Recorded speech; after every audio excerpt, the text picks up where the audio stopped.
Welcome to एसपीआरपी podcast, जिथे आपण वैज्ञानिक ज्ञानाचा उपयोग करून रोजचे जीवन सोपे बनवतोय. आजच्या पॉडकास्टमध्ये वेट लॉस इंडस्ट्रीला हादरून टाकणारे प्रसिद्ध डॉक्टर प्रणिता अशोक आपल्यासोबत उपस्थित आहेत. माननीय डॉक्टर प्रणिता अशोक यांनी न्यूट्रिशन, मेटाबॉलिझम आणि फिजिओलॉजी विषयामध्ये MBBS, MD आणि PhD ही पदवी मिळवलेली आहे. एवढेच नव्हे तर त्यांनी हजारो रुग्णांना स्थूलता म्हणजेच ओबेसिटी पासून पूर्णपणे मुक्त केलेले आहे. आजच्या पॉडकास्टमध्ये आपण ओबेसिटी बद्दल A to Z डिस्कस करणार आहोत. ओबेसिटी काय असते, एपिडेमिक आहे का ओबेसिटी, कशामुळे होते, क्रेविंग्स काय असतात, शुगर काय असती, क्रेविंग्स कसे थांबवायचे, शुगर वरती कंट्रोल कसा करायचा, म्हणजेच डायबिटीज वरती कंट्रोल कसा करायचा, डायबिटीज रिव्हर्स होऊ शकते का, प्रोटीन, कार्बोहायड्रेट, फॅट काय असतात, bad cholesterol, good cholesterol, cardiovascular disease वरती ह्याचा काय इम्पॅक्ट पडू शकतो, एनर्जी बॅलन्स काय असते, लेबल कशा प्रकारे वाचले पाहिजे, फायबर किती घ्यायला पाहिजे, इंटरमिटेंट फास्टिंग काय असते, रॅपिड वेट लॉस काय असते, रेस्टिंग मेटाबॉलिक रेट काय असते, थर्मिक इफेक्ट ऑफ फूड काय असते, नीट काय असते, महिलांची डाएट कशी ठेवायला पाहिजे, महिलांना काय एक्सरसाइज रिकमेंड करायला पाहिजे, हॉस्टेलवरती राहणाऱ्यांना काय एक्सरसाइज आणि काय डाएट रिकमेंड केले पाहिजे, मेन म्हणजे सप्लिमेंट्स आपण कोणते घेतले पाहिजे, घ्यायला पाहिजे की नाही घ्यायला पाहिजे सप्लिमेंट, आणि शेवटी आपण बोलूया एक्सरसाइज आणि ब्लड प्रेशर वरती पण. ही पॉडकास्ट बघितल्याच्या नंतर तुम्ही तुमच्या आयुष्यात ओबीज राहू शकणार नाही. चला मग मी तुम्हाला थेट नेतो पॉडकास्ट स्टुडिओमध्ये. आहार हेच औषध हे तुम्हाला माहिती नसणार, पण आज आपण मॅडम प्रणिता अशोक, डॉक्टर प्रणिता अशोक कडून जाणून घेणार आहार हे औषध कसं आहे. मॅडमचं क्वालिफिकेशन आहे MBBS, MD आणि PhD in nutrition and metabolism. मी फिटविथ प्रथम या पॉडकास्टला चालू करतो. पहिल्या प्रश्नावरती मॅडम थोडंसं तुम्ही तुमच्या बॅकग्राऊंड बद्दल सांगा आणि तुमचा एक्सपिरियन्स किती आहे ते आमच्या श्रोत्यांना सांगा. आता आहार हेच औषधी हे शिक्कामोर्तब केलेलं आहे, बरोबर. आणि जवळपास 40,000 पेशंट वरती प्रयोग केल्यानंतर हे शिक्कामोर्तब झालेलं आहे. हा 40,000 पेशंटचा जो काही प्रवास आहे तो सुरू झाला 2018ला, when I finished my PhD. मग त्याच्यानंतर मी ही प्रॅक्टिस करायला सुरुवात केली की ज्याच्यामध्ये जवळपास स्थूलता म्हणजे ओबेसिटी, ओके, हा खूप रायझिंग ट्रेंड वरती सुरू झाला आणि त्याच्यामुळे निर्माण होणारे आजार म्हणजे डायबिटीज, नंतर PCOD आहे, थायरॉइड आहे, स्लीप ॲपनिया आहे, असे अनेक, म्हणजे आता या काळातल्या ज्या आजारांची तू नावं घेशील त्याचं मूळ हे ओबेसिटीशी रिलेटेड आहे, ओके, न्यूट्रिशनशी रिलेटेड आहे. आणि म्हणून असं ठरवलं की आपण याला जर का कॉम्बॅट करायचं असेल, कमी करायचं असेल, याला फाईट करायचं असेल, तर आपल्याला ज्याच्यामुळे तयार झाले तिथेच जायला पाहिजे. म्हणजे काय की हे सगळे लाईफस्टाईलशी रिलेटेड डिसऑर्डर्स आहेत. त्याच्यामुळे तुमची लाईफस्टाईल सुधारण्यावरती आणि मग ते आजार कंट्रोल करण्यावरती आपल्याला किती यश मिळतंय. तर ह्याच्या जेव्हा मुळाशी गेलो तेव्हा तिथे असं सापडलं की ह्या सगळ्याचं गमक तुमचा आहार आहे आणि तुमचा एक्सरसाइज आहे, व्यायाम आहे, ओके. म्हणजे 80% आहार आणि 20% एक्सरसाइज या पॅटर्नवरती जेव्हा काम केलं तेव्हा असं लक्षात आलं की हे सगळे आजार हे तुमच्या लाईफस्टाईलशी रिलेटेड असल्यामुळे जेव्हा तुमचा आहार सुधारला जातो, जेव्हा त्याला योग्य दिशा मिळते, योग्य पोषण मूल्य मिळतात, तेव्हा ओबेसिटी म्हणजे स्थूलता या सारख्या गोष्टींना आपण नैसर्गिक पद्धतीनं आळा घालू शकतो. म्हणजे कोणतीही गोळ्या, औषधं, पावडर, शेक्स जे आता सो कॉल्ड सुरू आहेत, ओके, त्या सगळ्यांना फाटा देऊन फक्त नॅचरल पद्धतीनं म्हणजे नैसर्गिक पद्धतीनं आहारावरती कंट्रोल, तुमचा आहार तुमच्या लाईफस्टाईलशी रिलेटेड, तुमच्या रोजच्या ऍक्टिव्हिटीशी रिलेटेड, तुमच्या रोजच्या रुटीनमध्ये जेव्हा फिक्स करतो आणि त्याच्यात सगळी पोषण मूल्य येतात, तेव्हा ओबेसिटी किंवा स्थूलता सारख्या गोष्टींना आपण कंट्रोलमध्ये आणण्यास मदत करू शकतो. हे आता एवढ्या सगळ्या पेशंटवरती प्रूव्ह केल्यानंतर मी नक्कीच म्हणू शकते की आहार हे औषध हेच आता आपण सिद्ध करून दाखवतो. ओके, आजच्या पॉडकास्टमध्ये आम्ही हे सिद्ध करणार की आहार हे औषध कसं आहे. ओबेसिटी वरती मी पण काही पॉइंट ऍड करतो. नंबर 1 डिसीज आहे अथेरोस्क्लेरोसिस, जे की आपल्या आर्टरीज मध्ये प्लेग फॉर्म होते, आणि दुसरा नंबर 1 डिसीज आहे तो म्हणजे कॅन्सर. कॅन्सरचे 5% टोटल पेशंट जे असतात ते जेनेटिकल बॅकग्राऊंड पासून येतात, बट 95% टोटल केसेस जे कॅन्सरचे असतात त्याचं मूळ कारण आहे ओबेसिटी. कारण की कॅन्सर म्हणजे जे काही आपल्या पेशिका असतात, जे काही सेल्स असतात, त्याला जर खूप जास्त जेवण भेटलं, जेवण म्हणजे काय, जे ओबेसिटी तुमच्या फॅटमध्ये आहे ते जेवण आहे, त्यांना स्टिम्युलस भेटणार त्या जेवणामुळे, आणि त्या जेवणामुळे ते म्हणजे फॅटमुळे, ओबेसिटीमुळे त्यांचं प्रमाण वाढत राहणार. ओबेसिटी हे कल्प्रिट नाही आहे. ओबेसिटीच्या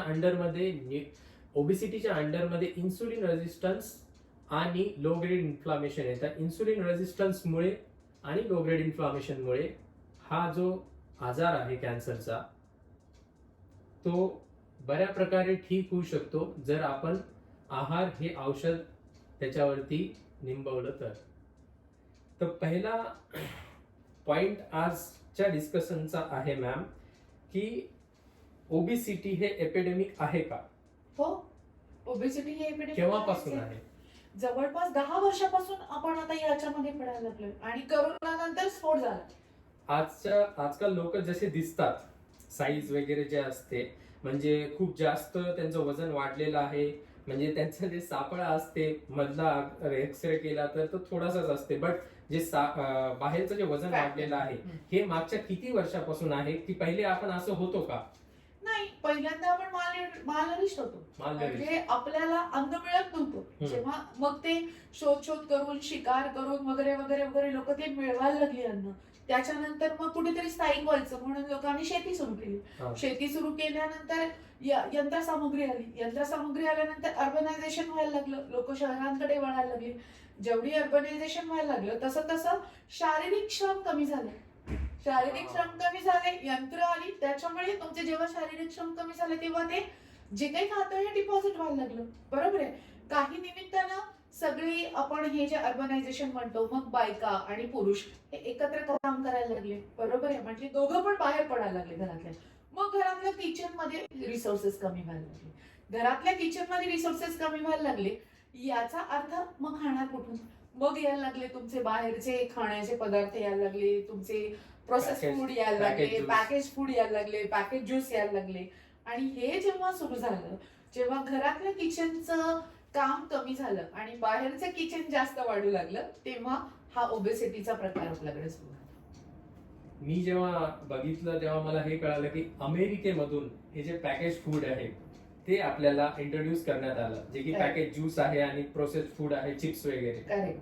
तर इंडस्ट्रियल रिव्हॉल्युशनच्या नंतर तिथलचे जे काही व्यावसायिक होते ते सगळे मालनरिश होऊ लागले होते. त्यांना जास्त नरिशमेंट भेटण्यासाठी पॅकेज फूड आणलं ज्याच्यामध्ये कमी क्वांटिटीमध्ये खूप जास्त कॅलरीज असतात. कॅलरीज म्हणजे एनर्जी आहे. मॅम कॅलरीज पहिल्यांदा आपण समजून सांगूया काय आहे.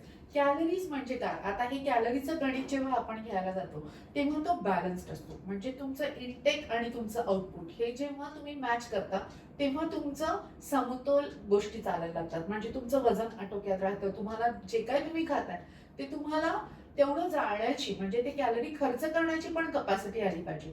म्हणजे काय, एक छोटंसं उदाहरण सांगते की एक कप चहा घेतला समजा आपण.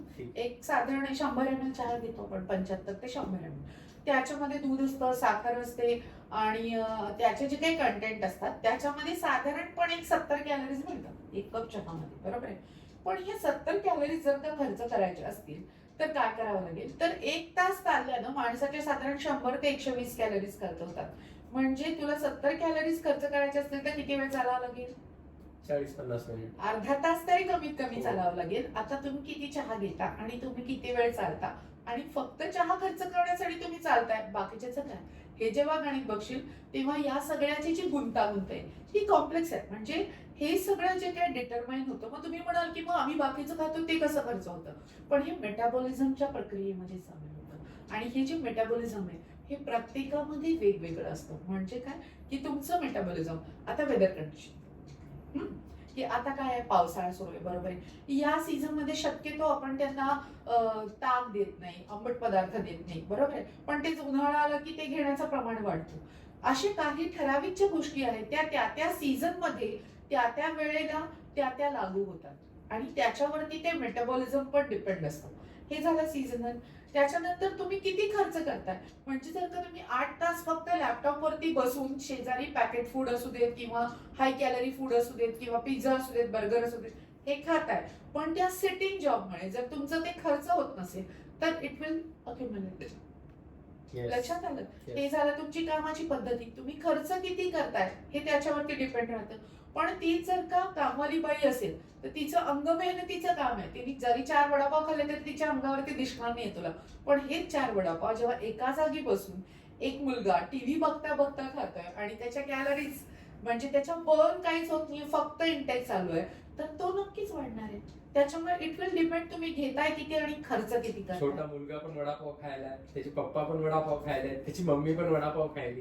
प्रत्येकाचं साईज वेगळं आहे आणि हे जे कॅलरी इंटेक आहे जे आपल्याला पाहिजे असते खरंय. डेली मध्ये, हे साईज वरती डिपेंड असते. साईज म्हणजे वेट वरती डिपेंड असते. हा, आणि वडापाव म्हणजे मी वडापाव वरती पण खूप छान झालेले आहेत आपले आतापर्यंतचे. वडापाव वाईट नाहीये, लक्षात घेतलं. वडा तर अजिबातच वाईट नाही. अच्छा, कसं तुला कळलेलं वडा- असतं तुझं? हा, सांगते तुला. तुला काय काय लागतं खायला? कार्बोहायड्रेट लागतं, हा, प्रोटीन लागतं, हो, आणि काय लागतं? फॅट लागतं. फॅट लागतं. हे तिन्ही गोष्टी महत्वाच्या आहेत. हो, बरोबर आहे. तू बरोबर. वड्यामध्ये काय घालतो? आलू, aloo is what? Carbohydrate. Done. वड्या कशात बुचकळून घेतो तो आपण? मसाला कशात असतात? What is that? Base of protein. तळतो काय आहे ते? फॅट आहे. झालं तिन्हीचं मिश्रण.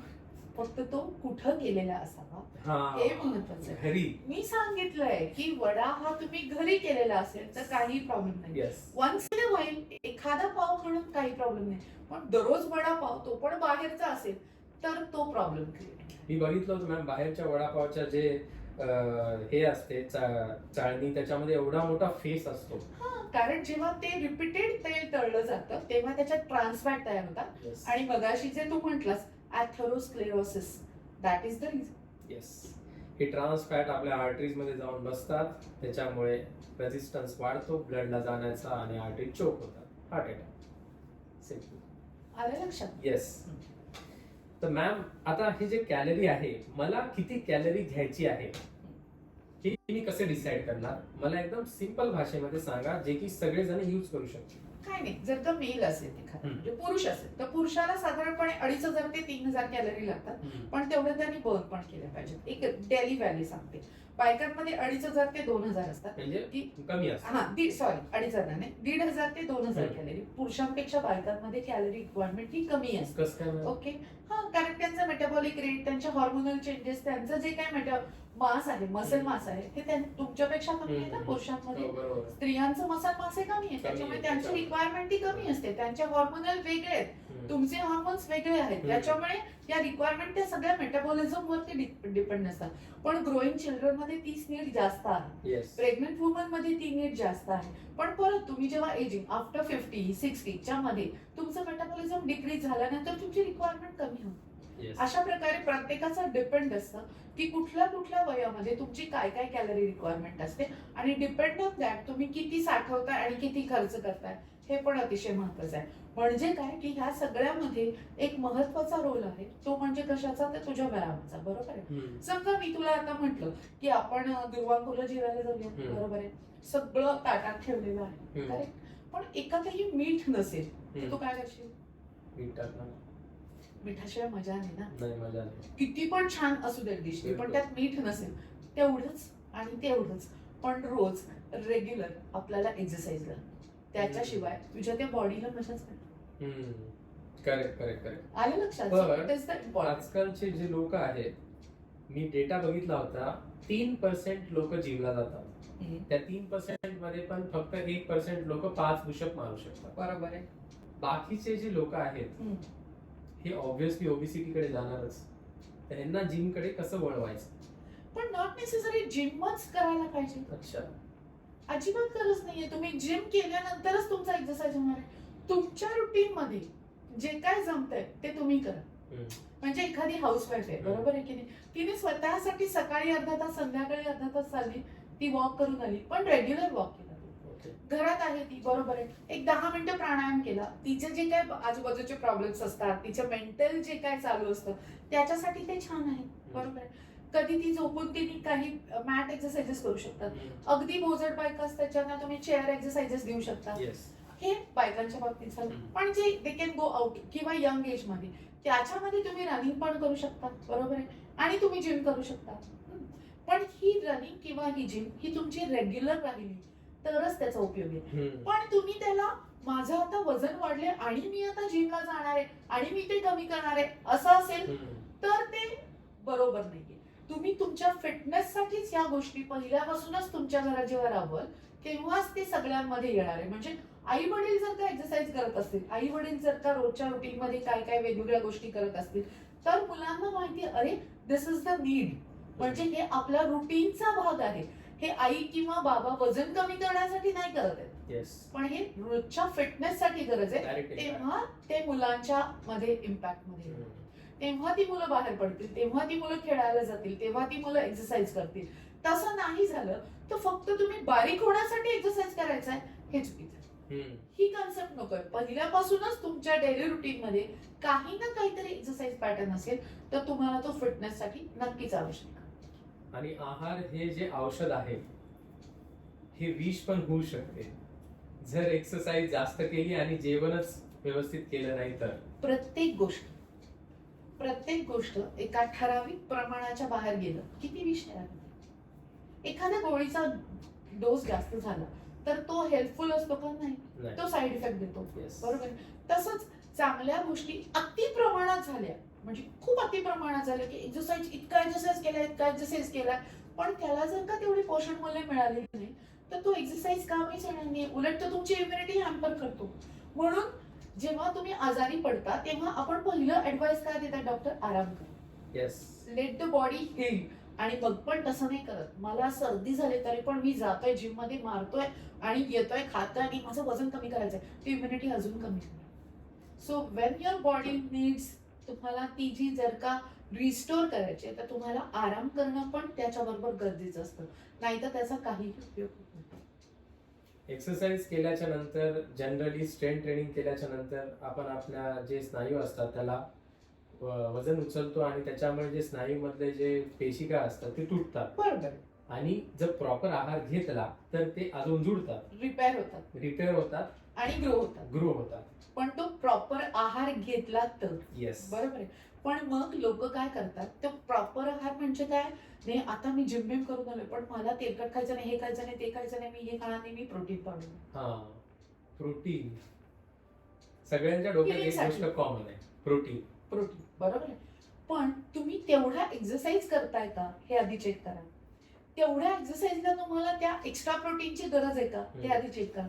कारण आपण खाण्यातून खूप छान छान प्रोटीन सोर्सेस आहेत. पहिला सोर्स कोणता आहे? एग, अंड. बरोबर आहे. त्याच्यामध्ये प्रोटीन पण आहे, त्याच्यामध्ये व्हिटॅमिन B12 आहे, व्हिटॅमिन D आहे. अंड्याचं जे येलो असतं ना, जे आपण टाकून देतो, त्याच्यामध्ये B12 आणि व्हिटॅमिन D असतं. गुड फॅट पण असतात. बरोबर आहे. मग ते तुला खाणं गरजेचं असतं, तेव्हा ती रिपेअरिंग सिस्टीम नॅचरल पद्धतीनं ऍक्ट होणार आहे. जर ती सिस्टीम नॅचरल पद्धतीने ऍक्ट करायची असेल तर तुम्हाला अशा गोष्टींचा आधार घ्यावा लागतो. जर तुम्ही 1-2 तास जिम करत असाल तर तुम्हाला अंड खाऊ. म्हणजे त्यात प्रिझर्वेटिव्ह नाहीये, no added sugar, no added sweetness.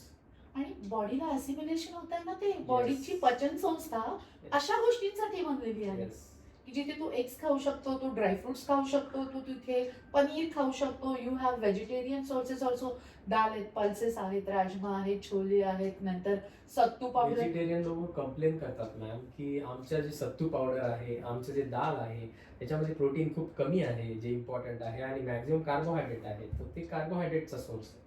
त्यांना काय म्हणणार तुम्ही? पण आपल्या बॉडीमध्ये फक्त प्रोटीन साठीची सोय असं नाही ना. तुम्ही जेव्हा सगळं एकत्र घेता तेव्हाच ते प्रोटीन असिमिलेट होतं. पूर्वी लोक जे काही एक्सरसाइज करायचे, जे काही तुम्ही कुस्ती खेळायचे, त्यांना कधी प्रोटीन पावडर दिली नाही. मला तू अख्ख्या जगामध्ये असा एक नैसर्गिक पदार्थ दाखव ज्याच्यामध्ये फक्त प्रोटीन. तू काढून दाखव. आला अंड्याचा पांढरा पार्ट जो आहे त्याच्यात फक्त प्रोटीन आहे. हो, पण त्याच्याबरोबर येलो आलाय ना. निसर्गाने दोन्ही दिलंय ना तुला. एकच दिलंय का फक्त प्रोटीन? त्याच्यामध्ये अंड्यामध्ये येलो असल्याशिवाय ते तयार होणार आहे का? आणि ज्या येलो पासून एक जीव निर्माण होतो ते येलो चुकीचं का असू शकेल? बरोबर. त्याच्यामध्ये व्हायटल सगळ्या गोष्टी आहेत ना ज्या आता जीव निर्माण करण्यासाठी आवश्यक आहेत. बरोबर आहे की नाही? आणि तेच तुम्ही प्रोटीन पावडर तयार जेव्हा करताय तेव्हा त्या प्रोटीन पावडर मध्ये परत साईड इफेक्ट यायला लागतील. पिअर प्रेशर खाली लोक ती पावडर घ्यायला लागली. तुमची जर का झीज तेवढी होत असेल तर तुम्ही घ्या, पण 1 तास चालून आल्यानंतर प्रोटीन घ्यायची गरज नसेल, तेवढी झीजच नाहीये. 2 तासच्या जिम नंतर जी झीज होतीये तिथं तुम्हाला जर का खाण्याचे सोर्सेस पुरले नाहीत तर तुम्ही ऍडिशनल प्रोटीन एखादा स्कूप वगैरे असं घेऊ शकता. इट इज नॉट नेसेसरी की एव्हरी टाइम तुम्हाला जिम केल्यानंतर प्रोटीनच घ्यायला पाहिजे. प्रोटीन हे आपल्या डोक्यावरती बिंबवलंय, करेक्ट. बरोबर आहे की नाही? आता तुम्ही सांगा प्रोटीन बद्दल थोडस. आता प्रोटीन हे कशासाठी लागतं? पहिली तर आपली रिपेअरिंग सिस्टीम आहे. येस बऱ्याचशे हॉर्मोन्स मध्ये प्रोटीनची गरज असते. येस बरोबर आहे की नाही? हे मसल वगैरे जे काय बनलेले आहेत हे सगळे प्रोटीन सगळे protein. बरोबर आहेत. मग हे सगळं मेंटेन ठेवण्यासाठी आपल्याला प्रोटीनची आवश्यकता आहे. पण ती किती आहे? 100% नाही. मग हे जर का माहिती असेल की आपल्याला फक्त 20 ते 30% प्रोटीन लागते, बरोबर, साधारण 1 ग्रॅम पर केजी येस अशा बॉडी वेट प्रमाणे पर केजी जर आपण Rough estimation exercise करत नाही तर तर बरोबर 1.5 to 2 पर्यंत नीट जाते जर आपण खूप Exercise जास्त एक्सरसाइज. करत असतो पण तूच म्हटलं आता की जिम करणारी लोक किती आहेत? 3%. मग म्हणजे किती लोकांना त्याची एक्स्ट्राची गरज आहे? खूप कमी लोकांना गरज. खूप कमी लोकांना. नॉर्मल रुटीन मध्ये जे एक्सरसाइज करतात त्यांना एवढी गरजच नाहीये, बरोबर आहे. मग जी काय 1 ग्रॅम पर केजी अगदी हेवी गेला तर 1.5 ग्रॅम पर केजी जरी म्हटलं तरी ते जे काय रिक्वायरमेंट आहे हे तुझ्या रोजच्या आहारात आरामात कम्प्लीट होतं.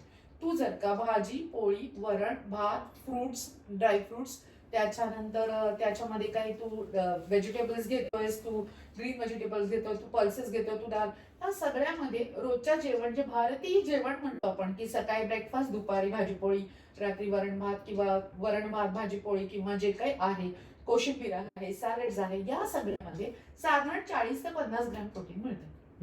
कॅल्क्युलेशन करून बघा, कसंही आडवं तिडवं बिडवं कसंही कॅल्क्युलेशन केलं तरी तेवढी गरज आपल्याला जी आहे आणि तेवढीच चीज करतोय. प्रत्येक जण जिमला जात नाही, त्याच्यामुळे त्यांच्या रिक्वायरमेंट त्यांच्या खाण्यामध्ये आरामात कम्प्लीट होत आहेत. त्याला एक्स्ट्राचं प्रोटीन सो कॉल्ड म्हणतो ते द्यायची गरज नाही. हा, पण रोजच्या आहारात तुझ्या डाळ येते का?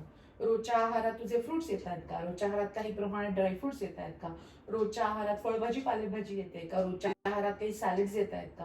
पोळी भात किंवा भाकरी ह्या गोष्टी येत आहेत का? हे फक्त बघणं गरजेचं आहे. मी आजपासून भात खाणार नाही, माझा भात बंद, आले अमायनो ऍसिड डेफिशियंट, बरोबर आहे. कारण तो भात जेव्हा त्या वर्णासोबत कनेक्ट करेक्ट जेव्हा त्या वर्णासोबत कनेक्ट होतो तेव्हा ते अमायनो ऍसिड्स कम्प्लीट होतात आणि तेव्हा तो पूर्ण आहार म्हणून घेतला जातो. त्या वर्णामध्ये पण आपण बघ भात वरण आणि त्याच्यावर तूप झालं ऍसिमिलेशन. जेव्हा तूप घालतो तेव्हा त्या ऍसिमिलेशनला त्या ऍब्झॉर्प्शनला ते मदत करतं. म्हणजे ज्यांनी फॅट सोडलंय म्हणजे जे फॅटच खात नाही, मला ऑइलच नको घेता येणार नाही, मग व्हिटॅमिन डी ची का बरं डेफिशियन्सी येणार नाही? करेक्ट. जर व्हिटॅमिन डी तुम्हाला जर का मिळत नसेल की तुमचे परत आजारांची सायकल सुरू झाली ना, कॅल्शियम कुठून येणार आहे? पण व्हिटॅमिन डी काय फक्त तुझ्या बोनसाठी नाहीये, सगळ्याच गोष्टींसाठी आवश्यक आहे. तुझ्या प्रत्येक मेटाबॉलिक सिस्टीम मध्ये व्हिटॅमिन डी चा खूप छान रोल आहे, खूप मोठा रोल आहे. व्हिटॅमिन डी जर अवेलेबल नसेल जास्त काळासाठी तर ते पण एक कारण आहे कॅन्सरचं. हो, येस, हे पण रिसर्च सांगतात. येस, बरोबर आहे की नाही? रिसर्च मॅन आहे माझ्या बरोबर आज, त्याच्यामुळे त्याला हे बाकीचं सगळ्यानंतर काय होतंय हे सगळं तेच सांगताय. आणि जेव्हा तुम्ही अति खाताय प्रोसेस्ड, माझं तर म्हणणं आहे की फक्त प्रोसेस्ड फूड जर आपण सोडलं, पॅकेज फूड जर आपण सोडलं, हे जे बाहेर मिळतात केक पेस्ट्रीज ज्याच्यामध्ये तुला शुगरचे शुगर भरून भरून मिळतात, एवढं जरी सोडलं ना तरी निम्मा भारत हा डिसीज फ्री करून ना. शुगर वरती आता आपण येऊया. शुगर खूप जास्त लोक म्हणतात शुगर खायला नाही पाहिजे, कोणी म्हणते शुगर कट करायला पाहिजे. तर हे शुगर बेसिकली असते काय? लोकांना वाटते की ते फक्त आपण टाकतो त्याच्यात शुगर आहे. प्रत्येक गोष्ट जे पण आपण खायलो त्याच्यात शुगर आहे, प्रश्नच नाहीये. येस. म्हणजे काय माहितीये का की समजा तू पोळी घेतलीस, बरोबर आहे, इट्स अ ग्रीन, बरोबर, येस, त्याच्यामध्ये कार्ब आहेत, काही प्रमाणात प्रोटीन आहे, माहितीये का? पोळी भाकरी भात याच्यामध्ये 10% प्रोटीन असतं.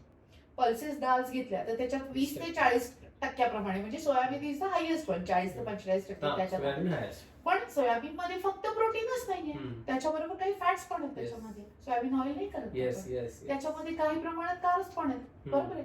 म्हणजे निसर्गानेच देताना तुम्हाला तिन्ही गोष्टी एकत्र पॅक करून दिल्या, तुम्ही कशाला वेगळा करताय? आलं का लक्षात? म्हणजे आपण जे म्हणतो ना की डायबिटीज झाला की साखर बंद करा, ते साखर बंद करतात आणि ते 4 पोळ्या खातात. ते 4 पोळ्यांमध्ये किती कार्ब्स आहेत ह्याचं कधी कॅल्क्युलेशन केलंय? एक ब्रेडची स्लाइस घेतली तर 4 ग्रॅम शुगर आहे त्याच्यात, बापरे. सकाळी जे लोक 2 ब्रेडच्या स्लाइस हे हेल्दी ब्रेकफास्ट म्हणून खातात ते Healthy, 8 ग्रॅम शुगर ते तिथेच खात आहेत. Correct. आणि आपल्या डायबिटीस असोसिएशननी काय सांगितलेलं आहे की 4 ते 5 टीस्पून तुमची शुगर, पण ती शुगर नसती काय व्हाईट शुगर म्हटलेलं नाही त्यांनी, त्याच्यात सगळ्या शुगर्स काउंट केलेले आहेत. ब्राऊन शुगर पण, त्याच्यानंतर मग पोळीतले शुगर, भातातले शुगर, कशातलेही सगळ्या गोष्टीत शुगर आहे, कार्ब्स आहे. सिंपल शुगर आणि कॉम्प्लेक्स शुगर याच्यामध्ये जी काही व्हाईट शुगर घेतो तू बाकीचे शुगर या सगळे सिंपल आहेत, लगेच अब्झॉर्ब होतात. आणि जे कॉम्प्लेक्स शुगर आहेत त्याच्यामध्ये काय येतं, पोळी भाकरी वगैरे हे सगळे ज्याच्यामध्ये फायबर मिक्स आहेत ते सगळे कॉम्प्लेक्स शुगर आहेत.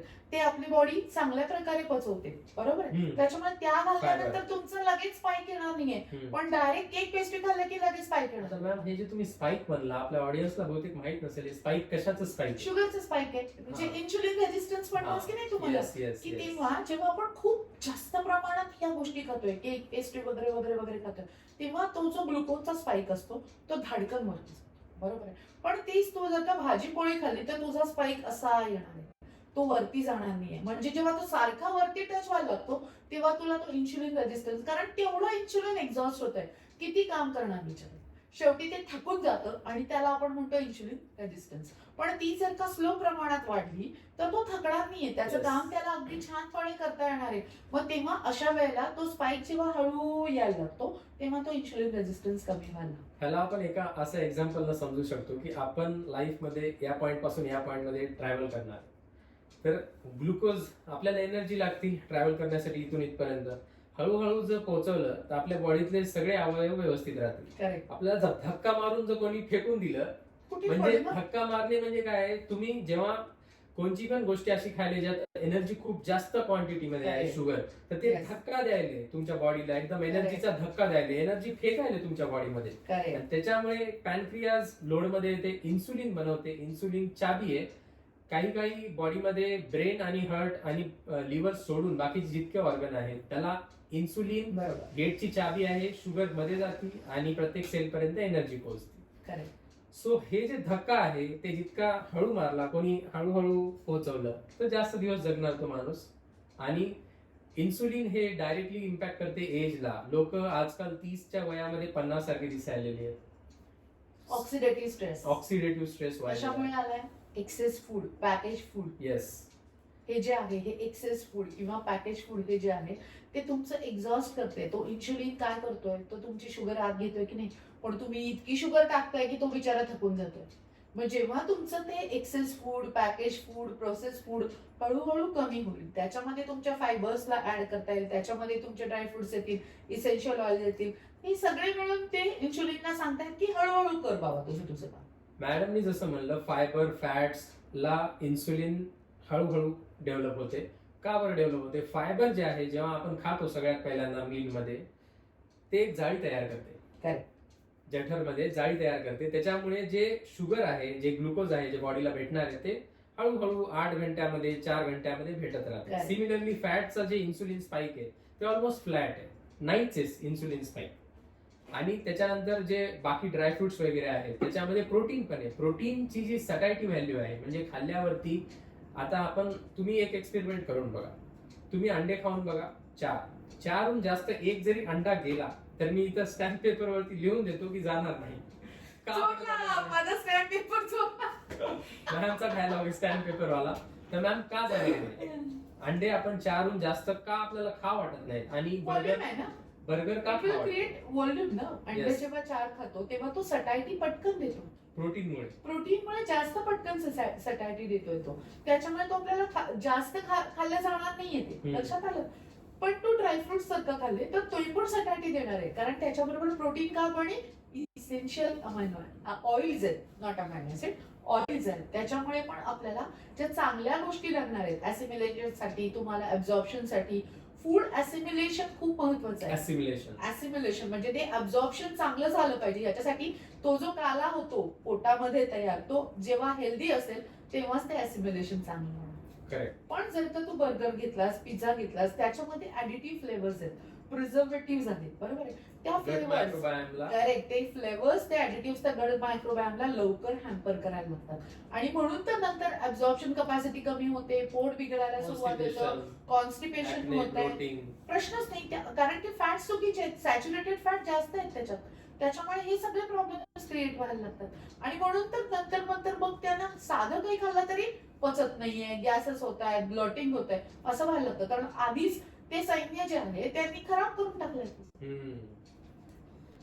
जे मॅमने असिमिलेशनचा पॉइंट सांगितलेला आहे, जेव्हा आपण काही पण गोष्ट खातो तेव्हा आपली बॉडी जे पूर्ण बनलेली आहे ते प्रोटीन पासून बनलेली आहे, स्ट्रक्चर जे आपण उभं राहिलेलं आहे, पण बॉडीला पूर्ण गोष्टी पाहिजे असतात वेगवेगळे फंक्शन करण्यासाठी. जे ऍथलीट आहेत त्यांना कार्ब जास्त पाहिजे असतात, डेली ऍक्टिव्हिटीमध्ये आपल्याला पण एनर्जीसाठी. बाकीचे सगळे सेल्स बॉडीचे ग्लुकोजवरती चालतात, त्याच्यामुळे एनर्जी पाहिजे असती. फॅट्स वगैरे जे आहेत हार्मोन प्रोडक्शनसाठी सगळ्यात बेस्ट असतात. सो इथे एक हायपोथेसिस येते, ते म्हणजे protein leverage hypothesis. Protein leverage hypothesis ही म्हणते की जेव्हा आपण सगळ्या प्रकारचे फूड खातो तेव्हा आपली जी बॉडी आहे ते प्रोटीनच्या शोधात असते. म्हणजे प्रोटीन माझं 100 ग्राम एका दिवसात जर कम्प्लीट होत नसलं तर बॉडी त्या शोधात आहे. 100 ग्राम कम्प्लीट झालं तर ऑटोमॅटिकली बॉडीची जी भूक आहे ती संपून जाते. पण जे प्रोसेस फूड आहे, जे बर्गर आहे, त्याच्यात प्रोटीन इतकं जास्त कमी आहे आणि इतकं जास्त लपलेलं आहे की बॉडीला कळतच नाहीये की प्रोटीन भेटायला. त्याच्यामुळे बॉडी ओव्हर इटिंग करत राहणार. ओव्हर इटिंग झाल्यामुळे 100% ओबेसिटी येणारच. कारण त्याच्यामध्ये 3 गोष्टी आहेत, एक शुगर आहे, एक सॉल्ट आहे आणि एक फॅट आहे. बापरे. याच्यामुळे जे काही केमिकल कॉम्बिनेशन तयार होतं ना त्याच्यामुळे डोपामिन नावाचं एक हॉर्मोन सिक्रेट होतं ब्रेन आणि ते तुला आवडण्याची प्रक्रिया, छान वाटण्याची प्रक्रिया. म्हणून हे जे पॅकेज फूड आहेत किंवा प्रोसेस फूड आहेत त्याच्यामुळे या तिन्हीचं कॉम्बिनेशन असल्यामुळे ते खाल्लं की छान वाटायला लागतं आणि म्हणून मोर अँड मोर इटिंग व्हायला लागतं. लक्षात आलं, तो माणूस थांबू शकत नाही स्वतःला तेवढ्या जागेवरती आणि म्हणून याचं जे काही इटिंगचं जे काही विशेष सायकल तयार होते ही जर थांबली नाही तर मग ती जास्त अजून आपल्या हेल्थला खराब करायला सुरुवात करते. विशेष सायकल जे मॅमने म्हणलेली आहे त्याचा अर्थ असा आहे की जेव्हा आपण खातो खूप जास्त क्वांटिटीमध्ये बर्गर, पिझ्झा आणि बाकीचे जे काही प्रोसेस फूड आहेत ते, तेव्हा इन्सुलिन स्पाइक होते आणि इन्सुलिन हे ब्लड ग्लुकोजला घेऊन जाते. खूप सारे इन्सुलिन येते. असं समजा की हे ब्लड ग्लुकोज जे स्पाइक झालेलं आहे खाण्यामुळे इन्सुलिनला खूप जास्त क्वांटिटीमध्ये यावं लागलं, ट्रेनमध्ये बसून यावं लागलं. त्यांनी खूप साऱ्या ब्लड ग्लुकोजला सेलमध्ये घेऊन गेले, तर खाली गेलं इन्सुलिन, डीप झालं. तर लगेच मी खाल्लं होतं 40 मिनिटा पहिले, मला परत भूक लागली कारण की इन्सुलिन लेवल खाली गेलं, ग्लुकागॉन वरती गेलं. ग्लुकागॉन तुमचा भुकेचा हार्मोन आहे, ग्लुकागॉन वरती गेलं, मग वरती खाली ही सायकल चालत राहणार आणि क्रेविंग होणार. आता इथं आपण येणार क्रेविंग वरती. स्पेशली मुलींकडून मी ऐकलंय की क्रेविंग खूप जास्त होती त्यांना.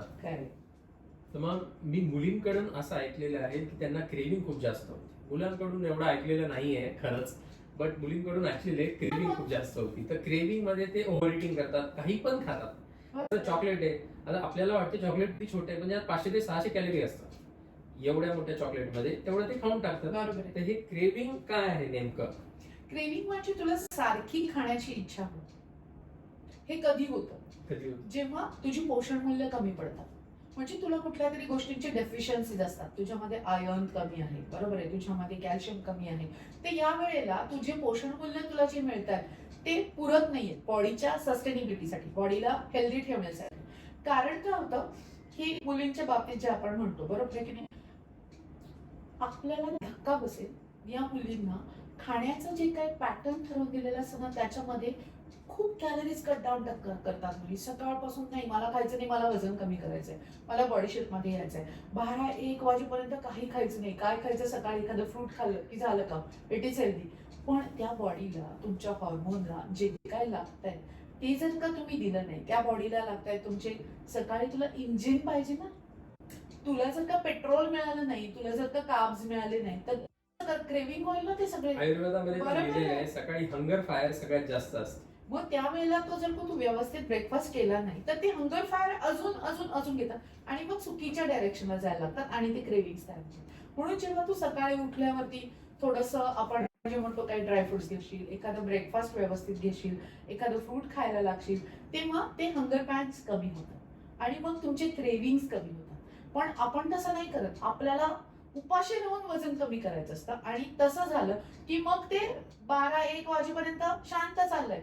मग जो यायला लागतो, मग 4-5 वाजता दणकून खाणारी लोक असतात की 4 वाजताच बरोबर भूक लागते आणि तिथे दिवसभराचं सगळं केलेलं पाणी तिथे फिरून जातं. म्हणून उठल्यापासून गिल्ट तयार होतो. गिल्ट तयार होतो. आणि मग म्हणून उठल्यापासून झोपेपर्यंत जेव्हा तुम्ही बॉडीला जे लागतंय हे हळूहळू देत गेलात की ह्या क्रेविंग्स ऑटोमॅटिक कमी होतात. वरण भात खाल्ल्यानं सुद्धा 40 ते 50% क्रेविंग्स गेलेले आहेत. हे आपण बापरे. आता जे काय आपण म्हणतोय ना की खाण्याचं पॅटर्न किंवा खाण्याचा हे समतोल आहे, रात्रीच्या वरण भातानं सुद्धा 40 ते 50% सटायटी मिळते आणि हे क्रेविंग्स कमी होतात. सकाळी उठून ड्रायफ्रुट्स खाल्ले तरी क्रेविंग्स कमी होतात. मध्ये ब्रेकफास्ट केला की तुमची बॉडी शांत होते, क्रेविंग्स कमी होतात. त्याच्यामुळे जे बॉडीला लागतंय ते नाही दिलं तर हे क्रेविंग्स यायला लागतात. आणि हे सगळं हायफाय डाएट, हे खाऊ नका. मग आज गुगल म्हणताय, गुगलमध्ये कोणीतरी सांगितलं ब्रेकफास्ट बंद करून टाका, तर सुपर फूड. गुगलने सांगितलं इंटरमिटेंट फास्टिंग करा, तुमचं वजन कमी होणार. अरे पण ती 8 तासाच्या विंडो मध्ये इतकी भूक लागून जाते की ते उपाशी राहिलेला जो पिरियड आहे त्याच्या 8 तासामध्ये सगळं संपवून टाकतात लोक. मग आम्ही इंटरमिटेंट फास्टिंग करतो तरी पण आमचं वजन कमी होत नाहीये, because it is a wrong pattern. तो तुमच्या बॉडीला सूट नाही झालेला. सचिन पॅन्डा पण रिसर्च केली होती हजारो लोकांवरती जे इंटरमिटेंट फास्टिंग वगैरे करतात, की इंटरमिटेंट फास्टिंग करतात पण त्याच्यानंतर त्यांना इतकी जास्त भूक लागते की ते जास्त खातात. आणि त्याच्यामुळे जास्त खाल्ल्यामुळे कॅलरी इंटेक जास्त असल्यामुळे जितकं जास्त खातो जेवढं आपल्याला पाहिजे त्याच्या बाकीचं सगळं फॅट मध्ये कन्वर्ट होतं. सोपल डाएट म्हणजे याचा खूप मध्ये ट्रेंड आला होता, दिवसातून 2दाच खायचं बापरे. आला होता की नाही. पण हे डाएट कोणाला सूट झालं जो एका वेळेला खूप जास्त खात होता. म्हणजे आता तुमच्यासारखी यंग मुलं एका वेळेला बसले की भरपूर खातात, बरोबर आहे, असं 4-5 वेळेला खातात.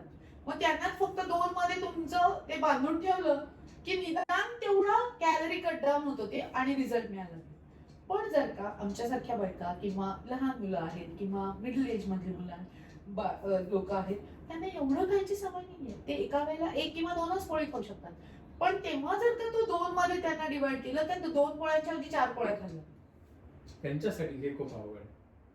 त्याच्यामुळे प्रत्येकाचा पॅटर्न ठरला. त्या पॅटर्न प्रमाणे जर त्यांना पोषण मूल्य मिळालं, त्या पॅटर्नची ज्या बॉडीची त्यांना सवय आहे, त्या पॅटर्नची त्यांना सवय आहे, तर त्याप्रमाणे जर त्यांना मिळालं तर ते बरोबर सगळं करतात आणि या सगळ्यातून मुक्त होतात. म्हणजे एक मी विशेष सांगते की जर बायकांचा चहा थांबवला ना सकाळचा, जी चहाची सवय असते लोकांना, बायकांचा चहा थांबवला की त्यांना मायग्रेनचा त्रास होतो. आणि मायग्रेन असलेल्या लोकांना चहा देऊन बरं केलेलं. बापरे. वा. कारण की कारण ती सवय आहे त्यांची, त्यांना तो असं लगेच पटकन शटडाऊन करू शकत नाही. तो एक प्रकारच्या डाएटची जी त्यांना सवय आहे, त्या डाएट मध्ये तुला थोडेफार चेंजेस करता येतात, पण तू पूर्ण पॅटर्नच बदलायला निघाला तर इट इज नॉट पॉसिबल. म्हणजे कोणालाच पॉसिबल भांडणं होतात ते वेगळी गोष्ट. बघ ना, एका घरात 5 जण असतील तर 5 जणांच्या आवडीनिवडी वेगळ्या असतात. बरोबर असतात की नाही. एकाला जर एक भाजी आवडली तर ते त्याला कधीच खाणार नाही असं असतं ते. त्याच्यामुळे तर किचन हा खूप महत्वाचा पार्ट आहे ह्या सगळ्यामध्ये. मग जर का त्यांच्या नीड्स तयार झालेल्या, त्यांना जे हवंय ते मिळालं नाही, मग झोमॅटोवरती फिरायला लागतात. मग पॅकेज फूड येते, प्रोसेस फूड येते. कारण की पॅकेज आणि प्रोसेस फूड मध्ये तुला म्हटलं मी सॉल्ट, शुगर आणि फॅट हे जेव्हा येतं तेव्हा ते बरोबर क्रेविंग्स करायला लागतात. सॉल्टनी सुंदर लागतात गोष्टी खाण्यासाठी, शुगरनी सुंदर लागतात आणि जे फ्राईड आहे आताचे जे फॅट्स आहे हे 90% फॅट्स या सगळ्या पॅकेज फूड मध्ये पाम ऑइल ठेवलं, जे सॅच्युरेटेड. 90 रुपये लिटर. तुम्हाला त्याच्यातून जर का बेनिफिट, फायनान्शियल बेनिफिट झाल्याशिवाय तुम्हाला कोण काय देणार आहे हेच आपल्याला कळत नाही. पण त्याऐवजी जर का आपण पूर्वी वाळवण करायचे, आपण म्हणतो ना कुरडई करायचे, पापड करायचे, वेफर्स करायचे घरात, हे सगळ्या गोष्टी, ह्या सगळ्या गोष्टी कुठे प्रिझर्वेटिव्ह वापरतात स्टोअर करून ठेवताना? नाही वापरत. ते वेफर्स जे असतात ना ते आपण जे वाळवण करून ठेवले ते वेफर्स काढ, ते वेफर्स काढ, त्याच्यावरती मस्त थोडस तू तिखट घाल, इतके भन्नाट लागतात की तुझ्या त्या पॅकेज फूड्स काय कॅलरीज पण 50% कमी असतात. कॅलरीज तिथं हेल्दीचा प्रश्न आहे. तिथं ऑइल घरातलं वापरतो, इथे ते पाम ऑइल घेऊन आपल्याला सॅच्युरेटेड फॅट खायला घालतात. मॅम, हॉस्पिटल मध्ये जे कॅन्टीन असतात आणि दिल्लीचे काय काय हॉस्पिटल बघितले होते तिथं तर बर्गर किंग ते सगळ्या पण गोष्टी आहेत. हॉस्पिटलच्या कॅन्टीन मध्ये पण पाम ऑइल युज करायले, तर काय आहे हे? कारण चीप आहे ना ते. येस, त्यांना बेनिफिट होण्यासाठीच ते सगळ्या गोष्टी वापरल्या जातात ना. तुम्ही वेळे आहात. आपण वेडे आहोत हे आपल्याला कळायला पाहिजे. स्वतःच्या हेल्थचा तू स्वतः तुझ्या टेबलवरती मस्त एक बास्केट घे, त्याच्यामध्ये फ्रुट्स आणून ठेव. तुझ्या टेबलवरती एक बॉटल ठेव, त्याच्यामध्ये तू ड्रायफ्रुट्स आणून ठेव. एकात मनुके ठेव, एखादं हे कर. तू स्वतः ते खायला जा, तू एखादं फ्रूट खा. तुझी मुलं कशाला सांग बाहेरून आणून देतील? बरोबर आहे. अवेलेबिलिटी तुम्हीच करून देता. पॅरेंटिंगचा खूप मोठा तत्व आहे जर तुम्हाला याच्यामध्ये. म्हणजे मी तर म्हणेन, घरात स्वयंपाक करणाऱ्या बाईवरती खर्च करा. ते पॅकेज फूडला घालवतात हा. त्याऐवजी घरात कोणी येऊन जर स्वयंपाक करत असेल, घरातला स्वयंपाक करत असेल, तर त्याच्यावरती खर्च करा. तुमच्या देखत तयार केला जातो की नाही वेळ मिळते दोघं नवऱ्या बायकोना नाही, पण ऍटलीस्ट जेवढं हेल्दी तुम्हाला ऍक्सेप्टन्स घेताय तेवढा हेल्दी जर घेतला तर तुमची मुलं पण त्याच्यापासून वाचणार. तर मॅम आपण होतो इंटरमिडिएट फास्टिंग वरती, तर हे नेमकं आहे का इंटरमिडिएट फास्टिंग? काही नाही रे, 8 तासांची विंडो आहे. हा. उरलेले 16 तास फास्ट करायचं. नेमकं म्हणजे काय? त्या 8 तासामध्ये तू खाऊ शकतो ओके, आणि 16 तास तुला फास्टिंग ठेवायचं. 8च बस काय? त्याच्यात ती सायकल ठेवलेली आहे त्यांनी की ओके, एवढा वेळ जेव्हा तुम्ही खाताय आणि उरलेली फास्टिंग ठेवताय तेव्हा इन्शुलिन रेझिस्टन्स कमी होतो, असं त्यांचं म्हणणं आहे. किंवा तुम्ही फास्टिंग मुळे काय करताय, त्याला शांतता देताय ना इन्शुलिनला, हा. बरोबर आहे की नाही? येस. पण ती जी शांतता आहे ती शांतता भंग करण्यासाठी, म्हणजे त्या 8 तासामध्ये तुम्ही काय खाताय हे पण महत्वाचं आहे ना. जेव्हा 16 तास फास्टिंग करताय आणि शांतता भंग करायला वडापाव खाल्ला जातो, नंतर तुम्ही बाहेरचं प्रोसेस फूड खाताय, त्याच्यानंतर मग तुम्ही सगळं हाय कॅलरीज मध्ये घेताय सगळ्या गोष्टी, मग मिठाई खाताय, त्याच्यामध्ये पेढा पण घालताय त्याच्यामध्ये. त्या फास्टिंग मध्ये ते जो तुझं 8 तासाचं जेव्हा काही खाणं आहे ते जेव्हा हेल्दी असेल तेव्हाच ते 16 तासांचा उपयोग आहे. करेक्ट. आलं लक्षात? पण तिथं जर का लटकून खाल्लं तर ते पचवण्यासाठी ते 16 तास पण वापरायला लागतं ते, मग त्याचा काहीच उपयोग होत नाही. त्याच्यामुळे तुम्ही जे ते काय 8 तास वापराल त्याच्यामध्ये तुमचं फूड हे खूप हेल्दी पाहिजे, न्यूट्रिशियस पाहिजे, बरोबर आहे? आणि तेव्हा तुमची सगळी पोषण मूल्य तुम्हाला मिळाली पाहिजे. आपल्याला पोषण मूल्य म्हणजे काय लागतात? कार्ब्स लागतात, फॅट्स लागतात, प्रोटीन लागतं, मिनरल्स लागतात, नंतर एन्झाईम्स लागतात, बरोबर आहे? हो. विटामिन्स लागतात, व्हायटल अमाइन्स लागतात Yes. आपल्याला. ते व्हायटल अमाइन्स आणि हे तुझं जे काही हे आहे मिनरल्स आहेत हे त्या एन्झाईम्सला ऍक्टिव्हेट करायला मदत करतात, बरोबर आहे? आणि हे काय वेगवेगळं नाही खायचंय, हे तुम्हाला एकत्र खायचंय. कॅटलिस्ट म्हणजे मी सगळे. जसं सांगितलं की भात वरण खाल्लं की एकमेकांचे अमायनो ऍसिड पूरक होतात. त्या भात वरणात फक्त प्रोटीनच असतं का? नाही. नाही. कार्ब्स आहेत, तुम्ही त्यात तूप घालताय, फॅट आहे, तुम्ही त्याच्यामध्ये त्याच्यात प्रोटीन्स पण आहेत, बरोबर आहे? म्हणजे भातात 10% आहेत, तुमच्या डाळीमध्ये 20 ते 30% आहेत. बरोबर. मग हे असिमिलेशन ऑफ फूड साठी महत्वाचं आहे. तसंच भाजी पोळी आहे, भाजीमध्ये काय आहे तुमचं भाजीमध्ये परत फायबर्स आले, प्रोटीन्स आले, मिनरल्स आले. हिरवी भाजी येते तर त्याच्यात आयर्न आलं ना कंटेंट तुमचं, Yes. बरोबर आहे? मग हे जेव्हा येतं तेव्हा त्याच्यामध्ये कार्ब्स कंटेंट कमी आहे, मग त्या कार्ब्सला तुम्ही पोळी भाताने मॅनेज करताय, बरोबर आहे? त्याच्याबरोबर भाकरी खाल्ली जाते, पोळी खाल्ली जाते, म्हणजे एकत्र खाण्याने ते तुमचं असिमिलेशन सुरू झालं ना, बरोबर आहे की नाही? येस. त्याच्यानंतर आता आपण तिसरी गोष्ट जेव्हा घेतली की एन्झाईम्स आणि मिनरल्स. मग तू जेव्हा फ्रुट्स खातोस तेव्हा त्याच्यामध्ये नॅचरल सोर्स ऑफ मिनरल्स आहेत, नॅचरल सोर्स ऑफ व्हायटामिन्स आहेत की जे तुमच्या एन्झाईम्सला ऍक्टिव्हेट करणार आहे. तुम्हाला सटायटी म्हणजे हे क्रेविंग्स मगाशी जे निघालं त्या क्रेविंग्सला कमी करायचं असेल तर तुमचा फ्रुट्स हे खूप मोठा रोल करतात. चिमूटभर म्हणजे एक मूठभर का होईना ड्रायफ्रुट्स खाल्ले तर त्या ड्रायफ्रुट्स मध्ये जे इसेन्शियल ऑइल्स असतात, ओमेगा 3 वगैरे जे आपण तुम्ही म्हणतो तुम्हाला इसेन्शियल ऑइल्स लागतात, उफा मुफा जे काही प्रकार आहेत त्यातले मोनो अनसॅच्युरेटेड फॅटी ऍसिड्स आहेत. नारळ म्हणजे खोबऱ्यासारखे ज्याच्यामध्ये परत तुला छान चांगल्या प्रकारचे इसेन्शियल ऑइल्स मिळतात, म्हणून नारळाचा वापर आपण रेग्युलर यूज मध्ये करतो. शेंगदाणे आणि बदाम याची जर का पोषण मूल्य जर का घेतली, सेम ऑलमोस्ट सेम, पण शेंगदाणे चीप आहे, बरोबर आहे की नाही? म्हणून तो रोजच्या आहारात वापरू शकतो. मग ते रोजच्या आहारात वापरल्यानंतर तुला काय लगेच बदामची तेवढी गरज पडणार नाहीये ना, मग ते 4 खाल्ले तरी चालतात. आणि शेंगदाणे बरोबर. रोजच्या आहारात वापरत असेल तर त्याला वेगळं खायची पण गरज नाहीये. आलं लक्षात? मग हे जे काही रोजच्या अन्नातले जे घटक आहेत हे आपण इंडियन म्हणजे आता महाराष्ट्रात म्हणून, पण हेच याच प्रकारचं प्रत्येक कोझिन मध्ये जाशील ना तेव्हा असाच साचा आहे की जेव्हा ते असिम्युलेशन एकत्र खाण्यानंच तुझी बॉडीला ते मिळणार आहे. त्याला वेगवेगळं खाऊन चालणार नाही. म्हणजे मी ओट्स खातोय म्हणजे फायबर्स खातोय किंवा प्रोटीन्स खातोय किंवा कॉर्नफ्लेक्स हा कहर आहे. तर मॅम काही असे इंडिव्हिज्युअल्स आहेत जे की खूप काम करतात. फॉर एक्झाम्पल हाऊस वाईफ आहेत, जास्त बाहेर जात नाहीत, तर त्यांनी जर इंटरमिडिएट फास्टिंग केली समजा पॉझिटिव्हली, तर त्यांना इफेक्ट भेटू शकतो. आणि हो, इंटरमिडिएट फास्टिंग काय कुठल्याही प्रकारच्या फास्टिंगला किंवा कुठल्याही प्रकारच्या योग्य आहाराला तुला रिझल्ट मिळतो. असं नाहीये की इंटरमिडिएट फास्टिंगलाच, मी जसं म्हटलं, आपल्याला आवश्यक असणारी पोषक मूल्य त्या 8 तासामध्ये खाल्ले, रिझल्ट मिळणारच आहे. येस. म्हणजे बाकीचे जे 16 तास आहेत त्याच्यामध्ये इन्सुलिन स्पाइक न झाल्यामुळे, आता समजा एक एक्झाम्पल घेऊन सांगतो की इन्सुलिन रेजिस्टन्स कसा कमी होतो इंटरमिडिएट फास्टिंगमुळे. ज्यांना फॉलो करता येते त्यांनी केलं पाहिजे, पण ओव्हर इटिंग करू नका. करेक्ट. सो कमी का होतो इन्सुलिन रेजिस्टन्स? त्याचं सिम्पल रिझन आहे की एक रिलेशनशिपचं एक्झाम्पल घेऊ. बॉयफ्रेंड गर्लफ्रेंड आहेत समजा, मेसेज करायला रोज 500 मेसेज करतात ना, तर प्रत्येक मेसेजची जी सेन्सिटिव्हिटी आहे प्रत्येक मेसेज वरती ती कमी झाली है ना. पण आता मेसेज करणं बंद केलं समजा एकाने, तर 3-4 मेसेज जरी त्याने केले एका दिवसात, त्याच्या नुसत्या त्या हायच्या मेसेजला पण जी सेन्सिटिव्हिटी आहे ती खूप जास्त होऊन जाणार.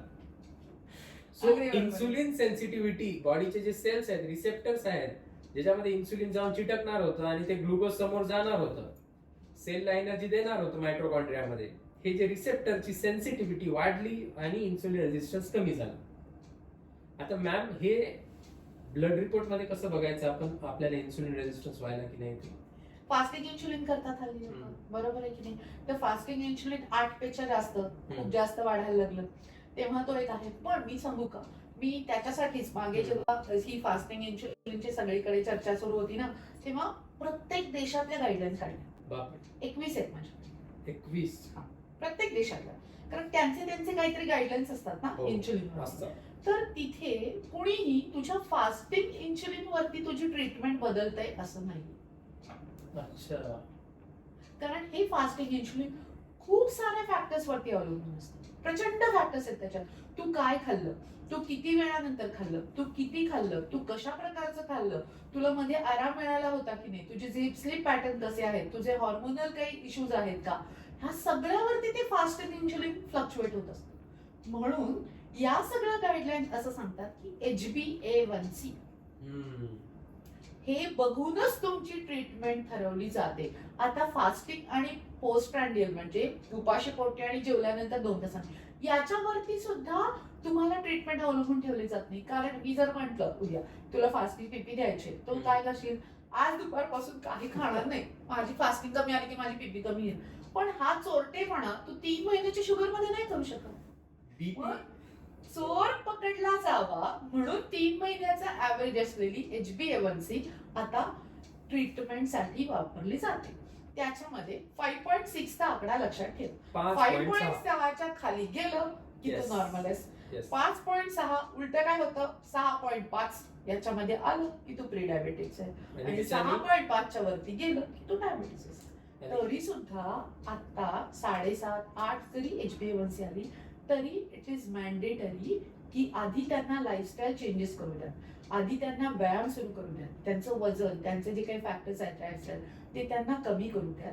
परत ती 3 महिन्याने चेक करा, आणि जर ती कमी झाली असेल तर let them give a chance, not to rush over your. लगेच तुम्ही त्या गोळ्यांकडे जाऊ नका, कारण गोळ्यांचं असं होतं, जर गोळ्यांना पूरक असं खाणं मिळालं नाही, म्हणजे गोळी खातोय पण त्याच्यासाठी जेवणच तेवढं मिळालं की हायपोग्लायसेमिया नावाची एक स्टेज येते. तिथे तुम्हाला घाम यायला लागतो, छातीची धडधड वाढते, लोक अरे माझी शुगर कमी झाली, मग परत खायला लागतात. ते परतच्या खाण्याने परत त्या गोळ्याची गरज वाटायला लागते. म्हणजे याच्यामध्ये गोळी कमी होत नाही डायबिटीसच्या ट्रीटमेंटमध्ये, त्या वाढत जातात. जर त्याला कमी करायचं असेल तर तुला जर तुझा आहार, तुझी पोषण मूल्य, तुझा एक्सरसाइज हे जेव्हा जागेवरती येईल तेव्हा तो माणूस डायबिटीसचा मागे येऊन प्री डायबिटीसचा नॉर्मलला जाऊ शकतो, नाही जातो. हे आपण प्रूफ केलेलं आहे. करेक्ट. म्हणून तर डायबिटीस रिव्हर्सल आहे ना, म्हणून तर डायबिटीस रिव्हर्स होऊ शकतो. म्हणून तर प्री डायबेटिक जी लोक येतात ना, आता हे 30-35 मध्ये प्री डायबेटिक आलेली लोक आहेत, भराभर येतात, मॅडम काय करू, मला हे नाही जायचं पुढे, मला गोळ्या नाही घ्यायच्यात या, असं होतं. मी काही पण करायला तयार आहे ना. 70च्या माणसाची जेव्हा शुगर 60 इंसुलिन घेतोय, त्या माणसाला सुद्धा त्यांचं पोषण मूल्य, त्यांचं जर का आहार व्यवस्थित नसला, तो माणूस 10 इंसुलिन वरती येतोय 1 महिन्यात, आणि स्वतः डॉक्टर त्याला सांगतात की 10 इंसुलिन इनफ आहे, याच्यापेक्षा जास्त घेऊ. म्हणजे एवढा मोठा डायटरी रोल असेल तर तुम्ही त्याच्याकडे का लक्ष देत नाही? तुम्ही गोळ्यांकडे लक्ष देण्यापेक्षा त्याच्याकडे लक्ष दिला, तो माणूस आयुष्यभर तुम्हाला दुवा देऊन जातो. म्हणजे खरंच असं आहे, माझ्या डोळ्यात कधी कधी पाणी येतं, ती लोक की देवासारखे भेटतात जेव्हा त्यांच्या गोळ्या कमी होतात ना, तेव्हा त्यांची अशी वाक्य असतात. म्हणजे परवा तर कालच माझा एक फीडबॅक होता, त्याच्यामध्ये मी सगळं करून झालं, मी जिम करून झालं, मी सगळं करून झालं, ज्योतिषाकडे गेले शेवटी, भाऊ याचं वजन माझं कमी होईल की नाही सांग म्हणून. तो म्हणला असलं काही होणार नाही कमी बेबी, पण तुमच्याकडे आल्यानंतर 10 किलो वजन कमी केल्यानंतर मी परत त्याला जाऊन भेटले, तुझं भविष्य बदल. इतका मोठा रोल आहे जो आपण बिलीव्ह पण नाही करू शकत. नीड याची आहे, या गोष्टींची नीड आहे की तुम्ही चुकताय कुठे आणि मागे कसं. गोळ्या आहे त्याच्यावरती उपाय नाही. मॅडम मास्टर्स ऑफ मेडिसिन्स आहेत, तर मॅडमचा आहे का, गोळ्या आहेत त्याच्यावरती उपाय नाही आहेत, त्याच्यावरती उपाय आहेत आहार. कारण ज्याच्यामुळे हे सगळं होतंय ना, ते चेंज झालं, ते सुधारलं तर येतच. डॉक्टर सुद्धा सांगतात ना आता की बाबांनो पळा, चाला, एवढं तरी एक्सरसाइज करा, तुमचं वजन कमी करून या, असे पेशंट्स रेफर असतात माझ्याकडे. बरोबर. की जर त्यांनी होत नसेल तर गोळ्या औषधं, पण त्यांनी होते तर तू स्वतःहून गोळ्या औषधं घेशील का? नाही, मला गोळ्या द्या, मला नाही पाहिजे, मी नाही व्यायाम करा, असं नाही म्हणतो. बरोबर. फर्स्ट चॉईस आपला, आपण हेल्दी राहणं हाच असतो ना, कारण प्रत्येक गोष्ट. करेक्ट. इन्सुलिन रेझिस्टन्समुळे अजून एक गोष्ट होती आपल्या लिव्हर मध्ये, ते म्हणजे आता इन्सुलिन गेटची चाबी आहे, एनर्जीच भेटणार नाही तर कुठे येणार? इन्सुलिन इंडिपेंडेंट जे काही ऑर्गन आहेत लिव्हर, तिथं जाऊन एक्स्ट्रा एनर्जी येणार, तिथं जाऊन डिपॉझिट होणार, एक्स्ट्रा एनर्जी कन्वर्ट होणार फॅट मध्ये. आता तयार झाला हा non alcoholic fatty liver disease. Yes. तर हे पण डिसाइड करू शकतो आपण HbA1c लेवल. नाही, non alcoholic fatty liver disease हा तुझं सोनोग्राफी, सोनोग्राफीनं कारण तुमचे ग्रेड्स त्याच्यात नाही. सोनोग्राफी जेव्हा लिव्हरची केली जाते ना, तेव्हा ह्याच्यामध्ये हे सगळे पॉइंट्स दिलेले असतात.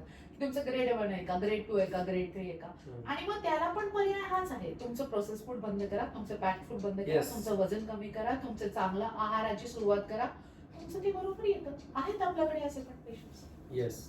आणि त्याच्या समोर काय होते मग मॅम, जर आपण आहार व्यवस्थित घेतला तर non alcoholic fatty liver disease मतलब जे लिव्हर मध्ये फॅट जमा होते ते यूज करताय ना. येस.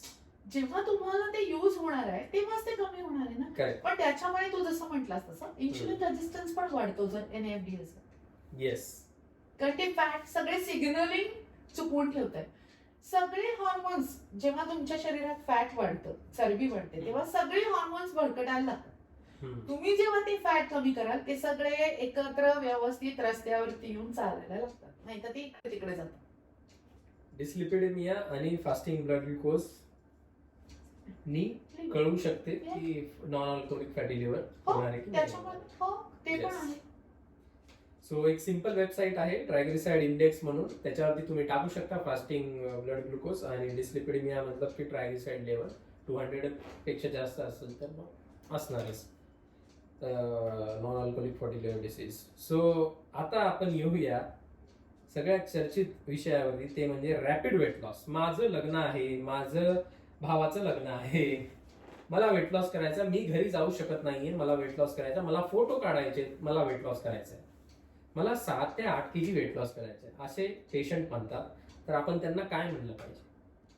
एकतर आणि हे याचा इम्प्लिकेशन हा जो पार्ट आहे ना, हा रॅपिड वेट लॉस, एक तर तो scientifically it is not good. पण आहेत अशा सिच्युएशन आहेत त्यांना कॅलरी रिस्ट्रिक्टेड डाएट द्यावं लागतं, बरोबर आहे. पण त्या कॅलरी रिस्ट्रिक्टेड डाएट मध्ये जर का इसेन्शियल गोष्टी मिळाल्या नाही तर परत तुझी भूक बळवते, परत क्रेविंग्स तयार होतात, बरोबर आहे. कारण तेवढ्या रिस्ट्रिक्टेड कॅलरीज मध्ये तू किती बसवणार आहे ते. पण त्याला सुद्धा देऊ शकतो, पण त्या कॅलरी रिस्ट्रिक्टेड मध्ये तुझी योग्य अमाऊंट ऑफ फायबर्स, तुझे फॅट्स, तुझे कार्ब्स, तुझे प्रोटीन सगळं मिक्स जेव्हा होईल तेव्हा ते पण शक्य आहे. पण ते कोणत्या पद्धतीनं करताय हे खूप महत्वाचं आहे. उद्या तुम्ही कुठल्याच गोष्टींमध्ये तेल वापरू नका, चुकीचं आहे. उद्या तुम्ही कार्ब्स खाणं बंद करा. कार्ब्स तर पेट्रोल आहे ना, जर पेट्रोल संपलं गाडीतलं तर गाडी कशी चालेल, बरोबर. त्याच्यामुळे ठराविक अमाऊंट मध्ये प्रत्येक गोष्टीमध्ये. मॅम आपण होतो रॅपिड वेट लॉस वरती. तर रॅपिड वेट लॉस म्हणजे काय, की तुम्हाला खूप कॅलरी रिस्ट्रिक्टेड डाएट द्यावं लागतं, बरोबर आहे. पण त्या कॅलरी रिस्ट्रिक्शन मध्ये तुमची पोषण मूल्य हॅम्पर झाली तर तो केलेला रॅपिड वेट लॉस परत क्रेविंगनी परत जागेवरती येतो. म्हणून रॅपिड वेट लॉस मध्ये सुद्धा जेव्हा आपण कॅलरीचं आपण पोषण मूल्यांचं भान ठेवतो, म्हणजे न्यूट्रिशियस गोष्टी देतो, तेव्हा तो वेट लॉस पण होतो आणि त्याचे खूप तोटे पण होत नाही.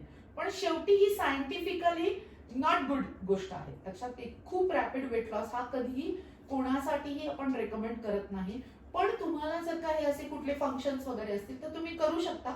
त्याला खूप आपण रेस्ट्रिक्टेड डाएट ठेवलं पण त्याच्यामध्ये पोषण मूल्य सगळी पाहिजेत असं ठेवलं तर तो इट इज बेनिफिशियल. त्या टाइमला सप्लिमेंट घेऊ घेऊ शकतो.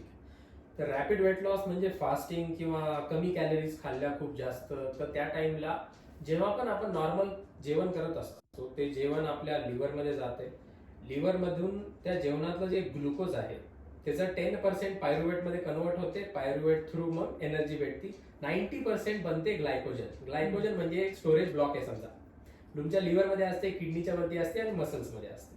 जेव्हा तुम्ही कॅलरीज कमी घेता तेव्हा काय होते, हळूहळू हे ग्लायकोजन कमी व्हायला लागते आणि ग्लायकोजन सोबत कार्बोहायड्रेट, पाणी असोसिएट असते. तर जेव्हा रॅपिड वेट लॉस करता तेव्हा वॉटर वेट तुमचं कमी होते. अचानक तुम्हाला वाटायला लागते वाव माझं तो वेट कमी झालेलं आहे, आणि ते जे बाउन्स बॅक होते ते आहे तुमचं वॉटर वेट. तर weight mainly fat loss important आहे, ना की वेट लॉस. सो त्याच्यानंतर जी गोष्ट आहे ती आहे बिलीव्ह सिस्टम, प्लसिबो इफेक्ट. प्लसिबो इफेक्ट हा वर्क करतो का? हा, प्लसिबो इफेक्ट हा कधी वर्क करतो, जेव्हा आपल्याला अशी बिलीफ नसते की माझं वजन कमी होईल, म्हणजे मग चांगल्या गोष्टी खाऊन वजन कमी होईल असं जेव्हा आपल्याला बिलीफ होत नाही. नाहीतर काय वाटतं, चांगल्या गोष्टी खाल्ली की आपलं वजन वाढणारच आहे. म्हणजे उदाहरणार्थ काय, वरण भात खाल्लं की माझं वजन वाढणार आहे, भात हा माझ्यासाठी योग्य नाहीये. मग अशा वेळेला तो इफेक्ट जर का काढायचा असेल तर तुला काही गोष्टींना अश्युअर द्यावं लागतं लोकांना. म्हणजे काय करावं लागतं की तुम्ही फक्त हे करून बघा, जर नाही झालं तर मग तुम्ही म्हणताय तसं आपण भात काढून टाकू, आपण त्याच्यातलं वरती तूप घालतात ते काढून टाकूयात. पण त्याची गरज पडत नाही, कारण परत तोच मुद्दा येतो की तुम्हाला जे आवश्यक आहे ते मिळाल्यानंतर, तुमचे क्रेविंग्स काढल्यानंतर तुमची सटायटी जेव्हा येते तेव्हा तो इफेक्ट दिसायला लागतो. त्याच्यामुळे प्लसिबो हा तुमच्या अश्युरन्स वरती डिपेंड असतो की तुम्ही तो किती पेशंटला रुजवताय, त्याच्यावरती तो अवलंबून पण वर्क करतो. भातावरून एक गोष्ट लक्षात आली, ग्रेन्स वरून, ग्लुटन. ग्लुटन एक प्रोटीन असते जे की आपल्या ग्रेन्स मध्ये असते. बरेच लोक ग्लुटन रेजिस्टंट असतात, त्यांना ब्लोटिंग होती खाल्ल्याने, ग्रेन्स वगैरे. तर ग्लुटन रेजिस्टन्स वरती तुमचा काय टेकअवे? ग्लुटन रेजिस्टन्सचं प्रमाण खूप रेअर आहे. जसं 3% म्हटलं, जिम करणारी लोक 3%, तसं 10,000 एखादा आहे. खरं, लाखांमध्ये 10 सापडतील. पण त्याचं अवडंबर केवढं मोठं करून ठेवलेलं आहे, बरोबर आहे की नाही. पण तरी पण ज्यांना पोळी चपाती खाल्ल्यानंतर जर त्रास होत असेल, खूप ऑप्शन्स आहेत. तुम्हाला भाकरी आहे, आपण एकदम कॅन्सल करू शकतो चपातीला, काहीच प्रॉब्लेम नाही, काहीच प्रॉब्लेम नाहीये. पण आधी ते ठरवा की नक्की ते तुमच्या चपातीमुळेच होत आहे ना, गव्हामुळेच होत आहे ना, बरोबर आहे. ग्लुटेन फ्री डाएट हे बऱ्याच लोकांना का देतात माहितीये का, कारण जर का तो गहू टाळला गेला ना की रवा टाळला जातो, त्याच्यापासून बनणारे पदार्थ टाळले जातात आणि ते मग फॅट लॉस साठी आपल्याला उपयोगी पडतात असं येतं. कारण एक पोळी खाऊन भूक भागणाऱ्यांचं प्रमाण कमी आहे, पण एक भाकरी खाऊन भूक लगेच भागते. व्हॉल्यूम इफेक्ट आहे, त्याच्यात फायबर्स जास्त येतात, ज्वारी वगैरे जर का तू घेतलीस तर, म्हणून तो आहे. पण जर खरंच तुम्हाला पोळीनी त्रास होत असेल तरच ती बंद करा. अदरवाईज मला जेवढ्या प्रमाणात त्याचा अवडंबर आहे ना तेवढ्या प्रमाणात तो नाही, असं माझं प्रामाणिक मत आहे. पोळी खा किंवा भाकरी खा, ज्याला ज्या बरोबर आवडतं. म्हणजे जर का मला तू पिठलं दिलंस तर मी पिठल्याबरोबर भाकरी खाते, मला तू मेथीची भाजी दिलीस तर मी त्याच्याबरोबर भाकरी खाते. पण मला जर का तू श्रीखंड दिलं, श्रीखंडाबरोबर भाकरी खाशील का? नाही. पोळी किंवा पुरीच खाशील, किंवा भेंडीची भाजी दिली, मला पोळी आवडते, मी पोळी खाणार. म्हणजे मी काही भाज्यांबरोबर ज्याची चव मला डेव्हलप आहे ती मी पोळी खाणार. काही भाज्यांबरोबर भाकरी खायची असते, ठेचा असेल तर भाकरी खातो आपण, त्याच्याबरोबर मी भाकरी खाणार. आणि दोन्हीचा पण मला त्रास होणार नसेल तर मला कुठलीच गोष्ट वर्ज्य नाहीये. करेक्ट. बॉडी जर का पचवते तर तुम्ही कशाला स्वतःला ग्लुटेन मध्ये घालताय? जर तुम्हाला पोळी खाल्ल्यानंतर ब्लॉटिंग होतोय, गॅस होतोय, पचत नाहीये, डायरिया होतोय, लगेच त्रास होतोय, काही काही जणांना प्लेसिबो इफेक्ट पण असू शकते, की कोणी सांगितलं की ग्लुटेन रेझिस्टन्स असतो, पण की त्यांना मग लगेच अरे मला पोळी पचत नाहीये, मग मी पोळी खात नाही, मग पोळीमुळे माझं वजन कमी होत नाही का? असं अजिबात नाही. तर बायोप्सी डॉक्टरकडे जर तुम्ही गेला, डायटिशियन कडे, मॅडम कडे समजा किंवा माझ्याकडे, तर ते तुम्हाला काही ब्लड टेस्ट करायला सांगतील, जे की एक्स्ट्रीम केसमध्ये बायोप्सी असू शकते, किंवा आयजीए टेस्ट करतो आपण. मी शक्यतो इकडच्या म्हणजे तुझ्या मॉलिक्युलर लेवलला जातो. मी तेवढ्या मॉलिक्युलरला जायची मला अजूनपर्यंत तरी वेळ आलेली नाही, पण इट इज गुड. पण काही हे- गोष्टींमध्ये होतं हे आणि ते testing आहे. खूप महाग असतात हे टेस्टिंग. तर तुम्हाला पर्सनली बघणे जास्त इम्पॉर्टंट आहे, की तुम्हाला ते पचायले की नाही पचायले. दुसरं टाईपचं फूड काही दिवसासाठी डाएट मध्ये इंट्रोड्यूस करून जर छान वाटत असेल तर मग ते केलं पाहिजे समोर, काही प्रॉब्लेम नाही त्याच्यामध्ये. दुसरी गोष्ट म्हणजे आर्टिफिशियल स्वीटनेस. कोक झिरो, कोको कोला कोणी पित आहे, त्याच्यामध्ये आहे 36 कॅलरी 100 ml मध्ये. सो कोणी अर्धा लिटर पिला आता 360 कॅलरी, त्याला बर्न करण्यासाठी त्याला 2 घंटे पळावं लागणार कमीत कमी. तर कोणी एक शहाणा मुलगा आला, तो म्हणला की मी कोक झिरो पितो, म्हणजे त्याच्यामध्ये 0 कॅलरी आहे. तर चांगलं आहे का? कॅलरी झिरो म्हणून चालणार आहे का? नाही. त्याच्यात बाकीचे कंटेंट आहे, त्याच्यात प्रिझर्वेटिव्ह आहेत. म्हणजे आपण जेव्हा काही पण गोष्ट खायलो, आपलं माइंड परसिव्ह करायला की आपल्याला न्यूट्रिशन भेटणार आहे, भेटतच नाहीये, ते पण प्रॉब्लेम आहे. आणि जास्त भेटायले, जे की प्लेन कॅलरीज ज्याला आपण म्हणतो, ज्यात फक्त शुगर असणार समजा, ते पण प्रॉब्लेम आहे. सो आर्टिफिशियल स्वीटनर जे असतात ते गट मायक्रोबायोम वरती आर्टिफिशियल स्वीटनेसचा वापर हा कमीत कमी करावा. कमीत कमी करावा. आज समजा तुम्हाला एखादा सण आहे, एखादी मिठाई खायची, बरोबर आहे, एखादा तुकडा खायचा आहे, त्याच्यामध्ये तो आर्टिफिशियल स्वीटनर आहे, तर इट इज ओके. पण रोजच्या मिठाईमध्ये जर का आर्टिफिशियल स्वीटनर खायला लागला, तर मिठाईमध्ये तुम्हाला खवा पण आहे, म्हणजे कॅलरी काही कमी झालेली नाहीये त्याची, बाकीच्या गोष्टी येणारच आहे. त्याच्यामुळे कधीतरी खाताय तर एखाद वेळी ते आर्टिफिशियल स्वीटनरचं खाण्यापेक्षा साधं गोड जरी खाल्लं तरी चालणार आहे. अननेसेसरी ज्या केमिकल्स वरती रिसर्च झालेला नाहीये, ज्या केमिकल्स खरंच आपल्यासाठी चांगले आहेत, हे प्रूव्ह झालेले नाहीये, त्या गोष्टींच्या नादी कशाला लागावं? स्टीविया हे नॅचरल आहे आर्टिफिशियल स्वीटनर, ते आपण थोड्या प्रमाणात घेऊ खाऊ शकतो ना, ज्याची शुगर खूप हाय आहे, बरोबर आहे, आणि त्याला बाकीचे सगळे पर्याय करून ती कमी होत नाहीये, अशा वेळेला फक्त ते वापरू शकतो. पण जर का आपण सगळ्या गोष्टी नियंत्रणात आणल्या आणि मग तुम्हाला साधं गोड सुद्धा खायला, कमीत कमी खायला काही प्रॉब्लेम येत नसेल, तर अननेसेसरी कशाला स्टार्चेस स्टीविया तुम्हाला? करेक्ट. म्हणजे आता रिसेंट न्यूज आहे की कॉफी बघ तू, coffee is very good for fatty liver असं म्हटलं त्याने.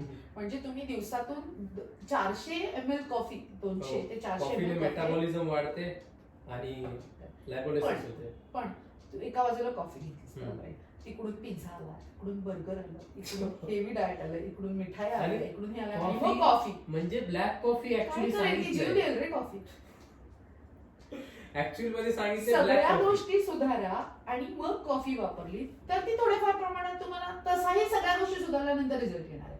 पण मला असं दाखवून घे की तुम्ही हे सगळं चुकीचं खाताय आणि कॉफी पिता म्हणून तुम्ही बरे आहात, असं नाही. आपण एखाद्या गोष्टीच्या मागे लागलो ना की इतकं मागे लागतो की त्याचा पाठ वैताग आणून सोडतो त्या बिचाऱ्या कॉफीला. करेक्ट आहे. आणि कॉफी म्हणजे ते ब्लॅक कॉफी साठी सांगितलेले, बट जे स्टारबक्स मध्ये जितक्या कॉफीज मिळतात, फुल शुगर कॉफी आहे. मी तर म्हणते खा ना तुम्ही, सगळं पिझ्झा खा, बर्गर खा, हे खा, ते खा, आणि कॉफी प्या आणि कमी करून दाखवा, आणि मग माझ्याकडे या, मग मी सांगते. हे बघ सेंटेन्स परत घेते. प्रोटीन, कार्बोहायड्रेट आणि फॅट्स हे काय असतात, साधारण लोकांना काही माहिती नाहीये. सो आपण त्यांना सोप्या भाषेत कसं समजून सांगणार? कार्बोहायड्रेट म्हणजे तुझं इंधन आहे, पेट्रोल आहे, इंधन. गाडी ज्याच्यावरती चालते. ओके. प्रोटीन म्हणजे तुझ्या प्रोटेक्शन साठी तयार आहे, स्नायू वगैरे वगैरे वगैरे जे काय तयार आहे सगळे प्रोटीन्स आहेत तुझे. आणि फॅट्स म्हणजे सगळ्या पाकिस्तान म्हणणाऱ्या कोलेस्ट्रॉल. कोलेस्ट्रॉल माहिती आहे ना आपल्याला किती इसेन्शियल आहे. जी लोक सायन्स शिकतात त्यांना माहिती आहे की कोलेस्ट्रॉल सगळ्या पेशींना आवश्यक आहे. कोलेस्ट्रॉलची जी भिंत, इतकं जास्त पेशींची जी भिंत बनली आहे ती सँडविच आहे प्रोटीन आणि कोलेस्ट्रॉलचं. इतकं जास्त कोलेस्ट्रॉल इम्पॉर्टंट आहे की बॉडी मध्ये जर तुम्ही बाहेरून कोलेस्ट्रॉल खात असाल, बॉडी त्याच्यावर रिलाय राहत नाही. स्वतःचं कोलेस्ट्रॉल प्रोडक्शन आहे बॉडीचं. आणि तरी लोक कोलेस्ट्रॉलला घाबरतात. येस. आणि ते कोलेस्ट्रॉल कमी होण्यासाठी गोळ्या घेतात, बरोबर आहे. पण त्यांना हे कळत नाही की बाहेरचं खाणं थांबवलं, चांगला व्यायाम केला की ते कोलेस्ट्रॉल कमी होणार आहे. तुम्ही फॅट कमी केलं की ते कोलेस्ट्रॉल कमी होणार आहे. जे चुकीचं आहे ते त्या लेवल्स आहेत ना, 200च्या वरती गेल्यानंतर चुकीचं आहे ना. पण ती 200 काय आहे, कारण ती आवश्यक आहे ना तेवढी तरी तुम्हाला. येस. हे कोणालाच कळत नाहीये. कोलेस्ट्रॉल हे बेसिकली दिसायला कसं दिसते, खूप सोपं आहे. 4 कार्बनच्या चेन असतात आजूबाजूला कनेक्ट झालेल्या. आणि तुम्ही जर बघितलं टेस्टोस्टेरॉन, इस्ट्रोजिन आणि बाकी जितके इम्पॉर्टंट हार्मोन्स आहेत आपल्यासाठी, त्याचं जे बेसिक स्ट्रक्चर आहे ते सगळ्या 4 चेन आहेत. त्याच्यामध्ये कार्बनचे रिंग आहेत 4. कोलेस्ट्रॉल प्रीकर्सर सगळ्या हार्मोनसाठी मॅक्झिमम. तर कोलेस्ट्रॉल खूप इम्पॉर्टंट आहे, घाबरायची बिलकुल गरज नाहीये. फक्त खायचं जे कोलेस्ट्रॉल आहे ते बिलकुल आपलं जे बाकीचं जे बॉडीमध्ये यूज व्हायले कोलेस्ट्रॉल त्याचा काही वादविवाद नाहीये. बट तुम्ही जर ट्रान्सफॅट खात असाल, तुम्ही जर सॅच्युरेटेड फॅट 10 ग्रामपेक्षा जास्त खात असाल तर ते कन्सर्न आहे. मॅम ह्याच्यानंतर एक गोष्ट आहे ती फूड लेवल्स. वाचण्याचं गरजेचं आहे की नाही आहे हे सांगा. अतिशय गरजेचं आहे. अतिशय. अच्छा. जर तुम्ही म्हणताय हे बिस्किट हेल्दी आहे, बरोबर आहे, ब्रेड एक उदाहरण घेऊ, मल्टीग्रेन ब्रेड, तर त्याच्यामध्ये असं FSSAIच्या गाईडलाईन्स आहे की जो पदार्थ जास्त असतो तो पहिला लिहिलेला असतो. बरोबर आहे. हे मल्टीग्रेन ब्रेड मध्ये आज कराच हा उद्योग. मल्टीग्रेन ब्रेड मध्ये त्याचे कंटेंट्स वाचल्यानंतर त्याच्यामध्ये मैदा 50% दाखवतात, 50 ते 60. बापरे. आणि ओटचं प्रमाण 1-2-3%, नाचणी रागीचा ब्रेड आहे त्याचं 2-3%. कोण मूर्ख आहे? आपण. म्हणून लेबल वाचणं गरजेचं आहे. तर असे खूप पदार्थ आहेत ज्याच्यामध्ये म्हणजे आपण हेल्दी बिस्किट म्हणतात, बरोबर आहे. ते हेल्दीला काय म्हणतात, कॅशूनट, म्हणजे कॅशू बिस्किट्स आहेत ना आपल्याकडे, कॅशूचं प्रमाण जाऊन बघ त्याच्यात 1% पण नाही. मूर्ख का आपल्याला मूर्ख का बनवतात? आपण का मूर्ख बनतोय? आपल्याला कळतंय की त्याच्यात चुकीचं आहे तरी आपण ते घेतोच आहे. आणि ह्याचा दुसरा पॉइंट हे झालं की निगेटिव्ह पॉइंट अबाउट मतलब पॉझिटिव्ह पॉइंट्स हे आहेत की लेबल्स वाचल्याने कधी कधी आपल्याला हे पण कळू शकते की अरे वा काजूमध्ये इतके विटॅमिन्स आहेत, अरे वा आल्मंड्स मध्ये इतके विटॅमिन्स आहेत. लेबल नेहमी तिथे लिहिलेलं नसते, कधी कधी सर्च करून पण आपण वाचू शकतो. तर पॉझिटिव्ह पॉइंट दोन्हीकडून आहेत, इकडून पण आहेत. आपल्याला बऱ्याच गोष्टी कळतात लेबल्स वाचल्यामुळे, आणि जे आपल्याला खायच्या नाही आहेत गोष्टी ज्या आपल्याला मूर्ख बनवायलेत लोक. कारण कुठलीच गोष्ट ही प्रिझर्वेटिव्ह शिवाय, केमिकल शिवाय टिकू शकत नाही. करेक्ट. होतात का तुमचे बिस्किट्स कधी खराब? करेक्ट. नाही. आणि तू अक्रोड जर ठेवले ना घरात तर 1 महिनाभर त्याला हात लावला नाही ना त्याला सगळ्या अळ्या येऊन जातात. हो. पण ते ज्या बिस्किटा जर घेतले ना तुम्ही, Burger. वॉलनट, विल्डनट बिस्किट्सच्या ह्याच्यात टाकले, का बरं खराब? प्रिझर्वेटिव्ह असतात त्याच्यात. प्रिझर्वेटिव्ह. दह्याबाबत मला सांगायचंय, जे कोणतं दही तुम्ही वापरता, सगळे पॅक जर का दही वापरलं तर ही दही तुम्ही जर का फ्रीजमध्ये ठेवलं, बाहेर जर ठेवलं, फ्रीजमध्ये ठेवलं तर ते 10-15 दिवस त्याला काही होत नाही. पण घरातलं विरजणारे दही ठेवून बघा तुम्ही, नाही राहते. पण ते जे घाण होणारे बॅक्टेरिया आहेत ते बॅक्टेरिया आपल्याला पोटासाठी हवेत, ते आपल्या पोटाला दुरुस्त करणार आहेत ना की ते प्रिझर्वेटिव्ह वाला दही. त्यातले बॅक्टेरिया ऑलरेडी मारून टाकले म्हणून ते राहत आहे शिल्लक. म्हणून मी जेव्हा ताक देते, मग आम्ही बाहेरचा दही आणून करू का ताक? नाही, आणि पिलं तर चालेल. दही कसं बनवायचं मॅम? सोप्या भाषेत सांगा ना. काहीच नाही. तुम्ही जर का समजा 1 कप भरून दही घेतलं, विरझण म्हणजे आपण दही जे आपल्याला याच्यात मिळतं डेअरीज मध्ये मिळतं ना, त्या अल्युमिनियमच्या ह्याच्यामध्ये ठेवलेलं असतं बघ ते दही आपण ते आणतो, ते तसं ज्याचं आपल्याला विरझण लावता येतं असं दही. 1 कपभर दही घेतलं बरोबर आहे, 2 कप दूध घेतलं, ते कपभर दही त्या 2 कप दुधात किंवा 3 कप पण चालतं, 3-4 कप दूध चालतं, 1/4 जरी दही असेल ते कोमट पाणी, कोमट घ्यायचं दूध की ज्याच्यामध्ये आपण गोड घालू शकतो असं कोमट, त्याच्यामध्ये ते दही टाकलं, कपभर दही टाकलं, एकाच डायरेक्शनने फिरवा 50 ते 100 वेळेला, ठेवून द्या, चालत. इतकं सोपं आहे. एक सकाळचा नाश्ताचं एक बेस्ट उदाहरण हे आहे की प्युअर फूड्स जे आहेत, आता सध्या आपल्या फूड इंडस्ट्रीमध्ये जे सगळ्यात प्युअर फूड्स आहेत मला असं वाटतं की ते नट्स आणि सीड्स आहेत. कारण की नट्स कवचामध्ये येतात, सीड्स पण कवचामध्ये येतात. ते जे नट्स अँड सीड्स मध्ये भरभरून जे न्यूट्रिशन आहे ते तर खूप आहेच. सकाळी दह्यासोबत ग्रीक योगर्ट सोबत जर आपण त्याला घेतलं तर एक चांगला नाश्ता होऊ शकतो. हा पण कशाला पाहिजे तुम्हाला ते ग्रीक योगर्ट्स आणि ते दही नॉर्मल नाही, पण दही तुम्ही ताक करून प्या, दही तुम्ही कोशिंबीर मध्ये घाला, त्याचं ऍसिमिलेशन छान येतं. ते ब्रेकफास्ट आणण्याची गरज नाहीये. ब्रेकफास्ट किती छान व्हरायटीज आहे आपल्याकडे. आपल्याकडे पोहे आहेत, उपमा आहे, डोसा आहे, सीड्स आपण ब्रेकफास्ट पण ते नाही करू शकतो, पण तेवढ्या प्रमाणात नाही खायचे आपल्याला.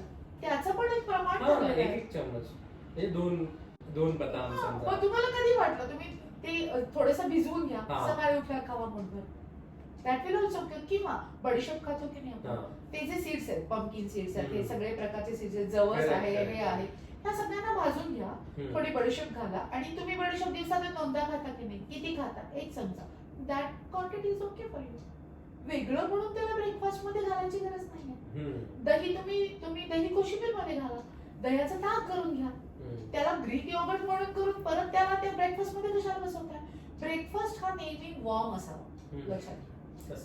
वॉर्म म्हणजे पोहे, उपमा, डोसा, उत्तप्पा, हे जे गोष्टी त्याच्यामुळे मेटाबॉलिझम सुधारतं, आपल्याला आवश्यक ती पोषण मूल्य मिळतात आणि आपले क्रेविंग्स कमी होतात. अच्छा, थंड असणार. वॉर्म म्हणजे गरम आहे ना. तू पोहे किंवा उपमा हे गरम सर्व करतो, तू कॉर्नफ्लेक्स गरम सर्व करतो का, नाही. ओट्स गरम सर्व करतो का, नाही करत. म्हणून ते मेटाबॉलिझम तुझं डॅम्पन करणार आहे, ना की वाढवणार आहे. करेक्ट.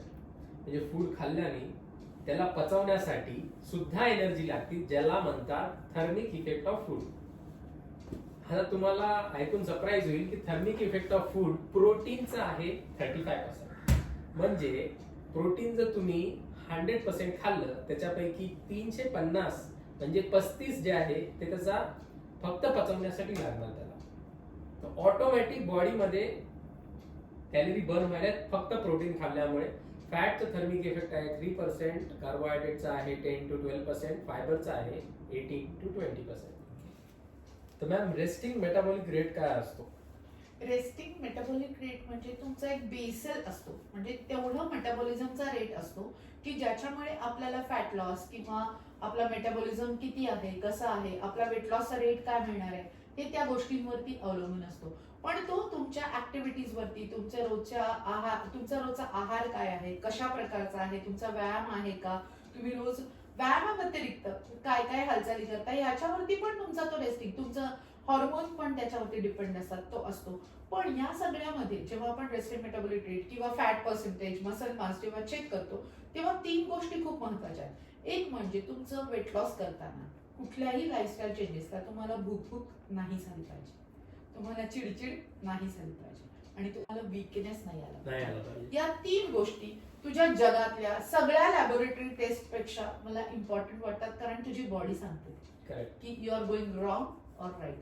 जर हे न होता तुझा वेट लॉस एकदम प्रॉपर होत असेल, तुझा मसल लॉस न होता तुझा फक्त फॅट लॉस होत असेल, तर हा बरोबर ट्रॅक आहे, यू कॅन गो अहेड, असा त्याचा अर्थ. करेक्ट. आता जेव्हा आपण कॅलरीज कॅल्क्युलेट करतो, टोटल डेली एनर्जी एक्सपेंडिचर, त्याच्यामध्ये येतो हा रेस्टिंग मेटाबॉलिक रेट, जो की अराउंड 1500 असतो नॉर्मल 70 kgच्या पर्सनचा. त्याच्यानंतर येत असते नॉन एक्सरसाइज ऍक्टिव्हिटी थर्मोजेनेसिस, म्हणजे जे वॉकिंग वगैरे करतो त्या सगळ्या गोष्टी. त्याच्यानंतर तुझं हार्ट पंपिंग, तुझं लंग पंपिंग, इंटरनल ऑर्गन्सला जे ब्रीदिंग, हे सगळं नीट मध्ये येते. त्याच्यानंतर येते एक्सरसाइज ऍक्टिव्हिटी थर्मोजेनेसिस, जे की आपण एक्सरसाइज करतो ते. त्याच्यानंतर येते थर्मिक इफेक्ट ऑफ फूड. ह्याच्यामध्ये प्रत्येक टप्प्यामध्ये आपण थोडी थोडी इन्क्रीमेंट करून आपलं मेटाबॉलिझम फास्ट करू शकतो. जसं की एक्सरसाइज करून मसल्स वाढले की जे फॅट आहे बॉडीमध्ये त्याच्यासाठी जे भट्टी आहे ते आहे मसल्समध्ये जाऊन ते फॅट वितळणार. आता वेट लूज करण्यासाठी मॅम वेट ट्रॅक करणे गरजेचं आहे की नाही? डेली नको. किती? वीकली बस. हा, म्हणजे वीकली, म्हणजे डेली जरी केलं तरी त्याचं ऍव्हरेज घ्यायचं, ते वीकली झालं. वीकली. सकाळी उठल्यानंतर मिनिमल क्लोदिंग मध्ये जेव्हा तुम्ही वजन करता, जेव्हा तुमचं पोट साफ झालेलं असतं ते तुमचं बेसिक वजन धरलेलं जातं. आणि ते रोज रोज चेक करू नका. बायकांनी वैताग आणून सोडलाय ते मशिनरी वरती टाकून द्या आणि जिथं हात पोहोचणार नाही दर आठवड्याला किंवा 15 दिवसांनी एकदा वजन चेक करा. फॉलो सगळं करा. करेक्ट. वजन चेक करण्यापेक्षा फॉलो सगळं करा. बरोबर होत असतं ते. कारण काय करतात, आज माझं वजन 200 ग्रॅमने कमी झालं पण उद्या 50 ग्रॅमनी वाढलं तर त्या 50 ग्रॅमसाठी इतका एफर्ट्स लावतात की ते पुढचं वजन कमी होण्याच्या ऐवजी त्या स्ट्रेसनेच ते वजन वाढलं. करेक्ट. मी बरेच पेशंट मध्ये बघितलेलं आहे की बरेच जे पेशंट आहेत ना, काही टेन्शन खूप घेतात वेटसाठी. टेन्शन घ्यायची बिलकुल गरज नाही. वेट जास्त जरी असलं तरी टेन्शन घ्यायची गरज नाही. इंच लॉस पण आहे ना. It is not always weight loss. Yes. जेव्हा इंच लॉस होतो म्हणजे 4 किलो वजनामध्ये सुद्धा जेव्हा लोक तुम्हाला म्हणायला लागतात अहो तुम्ही बारीक दिसायला लागले बरं का, तेव्हा तो पण एक चांगल्या प्रकारचा वेट लॉस आहे. कारण तिथे तुमचं फॅट मास कन्वर्ट्स इनटू मसल मास. जे जिम वगैरे करतात लोक त्यांना इंच लॉस लवकर जमतो. शेप व्यवस्थित होतो आणि त्याच्यात पण ते खुश असतात. त्याच्यामुळे प्रत्येक वेळेला त्या वजन काट्याच्याच आहारी जाण्याची गरज नाहीये. करेक्ट. ज्याला टेन्शन होत नाही वेट लॉस मुळे त्यांना वजन काटा युज केला तर ठीक आहे. कारण की ओव्हरऑल नंतर त्याला ट्रॅक करायला कशाला सायकोलॉजी कशाला बिघडवत आहे. करा ना आठवड्याने वजन. फॉलो सगळं करा. आठवड्याने वजन करा. बरोबर आहे. ज्याला गेन करायचे मसल्स वगैरे जे गेनिंग स्टेज मध्ये या कॅलरी डिफिसिट मध्ये त्यांना थोडंसं केलं तर चालेल. चालतं. बघ चालत नाही असं नाही पण त्याच्यामुळे तुमची सायकोलॉजी नाही बिघडली पाहिजे तर तुम्ही ते करा. Yes. Post exercise metabolic rate. तर बरेच लोक म्हणतात की एक्सरसाइजनी काय होते, आम्हाला मोटिवेशन द्या तर आम्ही एक्सरसाइज करणार.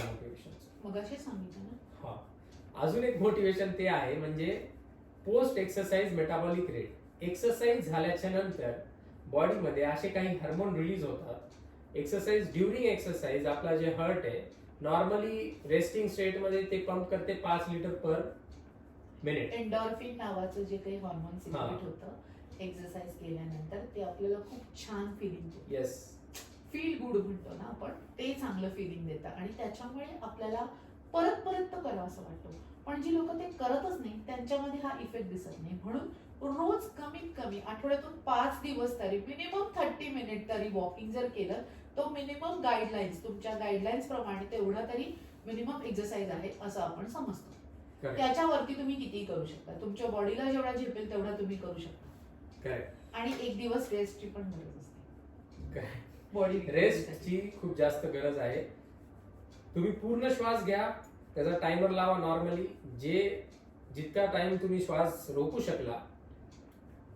आता तुम्ही एक्सरसाइज करा. एक्सरसाइज झाल्याच्या नंतर ती गोष्ट करा आणि त्याच्यानंतर ते कमी होणार. तर ते जेव्हा पहिलेसारखं होणार तेव्हा आपली बॉडी रिकव्हर केलेली आहे आणि आपण आता परत त्याच एनर्जीनी एक्सरसाइज करू शकतो.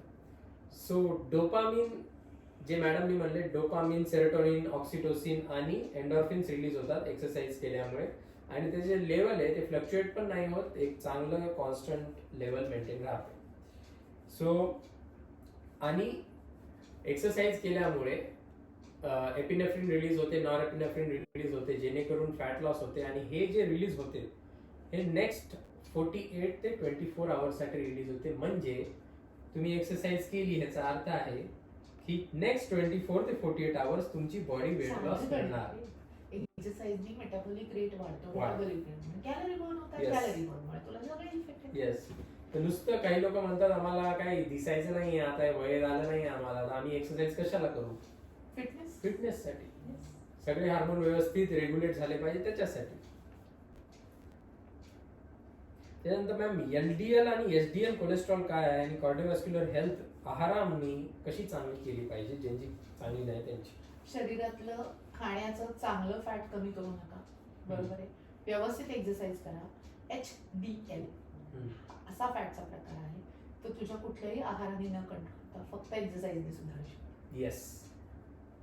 लो म्हणून पण डेन्सिटी exercise. लायकोप्रोटीन. नाही, HDL हा. चांगलं जे फॅट आहे हाय rather डेन्सिटी हा, लायकोप्रोटीन. ते फक्त तुमच्या एक्सरसाइजनेच वाढवू शकतं. करेक्ट. आणि बाकी LDL हे वाढणं चुकीचं आहे. ते कमी करताना मग तुला हे सगळं एक्सरसाइज घे, त्याच्यानंतर चांगल्या सवयी लाव खाण्याच्या, पॅकेज फूड, नंतर बाकीचे बाहेरचे फूड जे कमी केले त्याच्यामध्ये पाम ऑइल असतं की बरोबर ते LDL जागेवर यायला. Correct.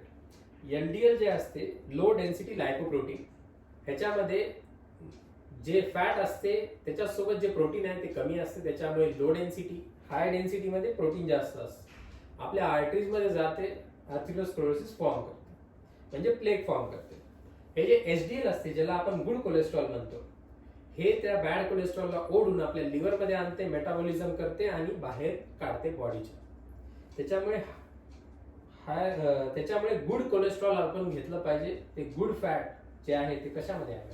Essential oils. Essential oils. सगळे ड्रायफ्रुट्स आहेत हा. आपले, बरोबर आहे. त्याच्यामध्ये खूप चांगलं फॅट आहे.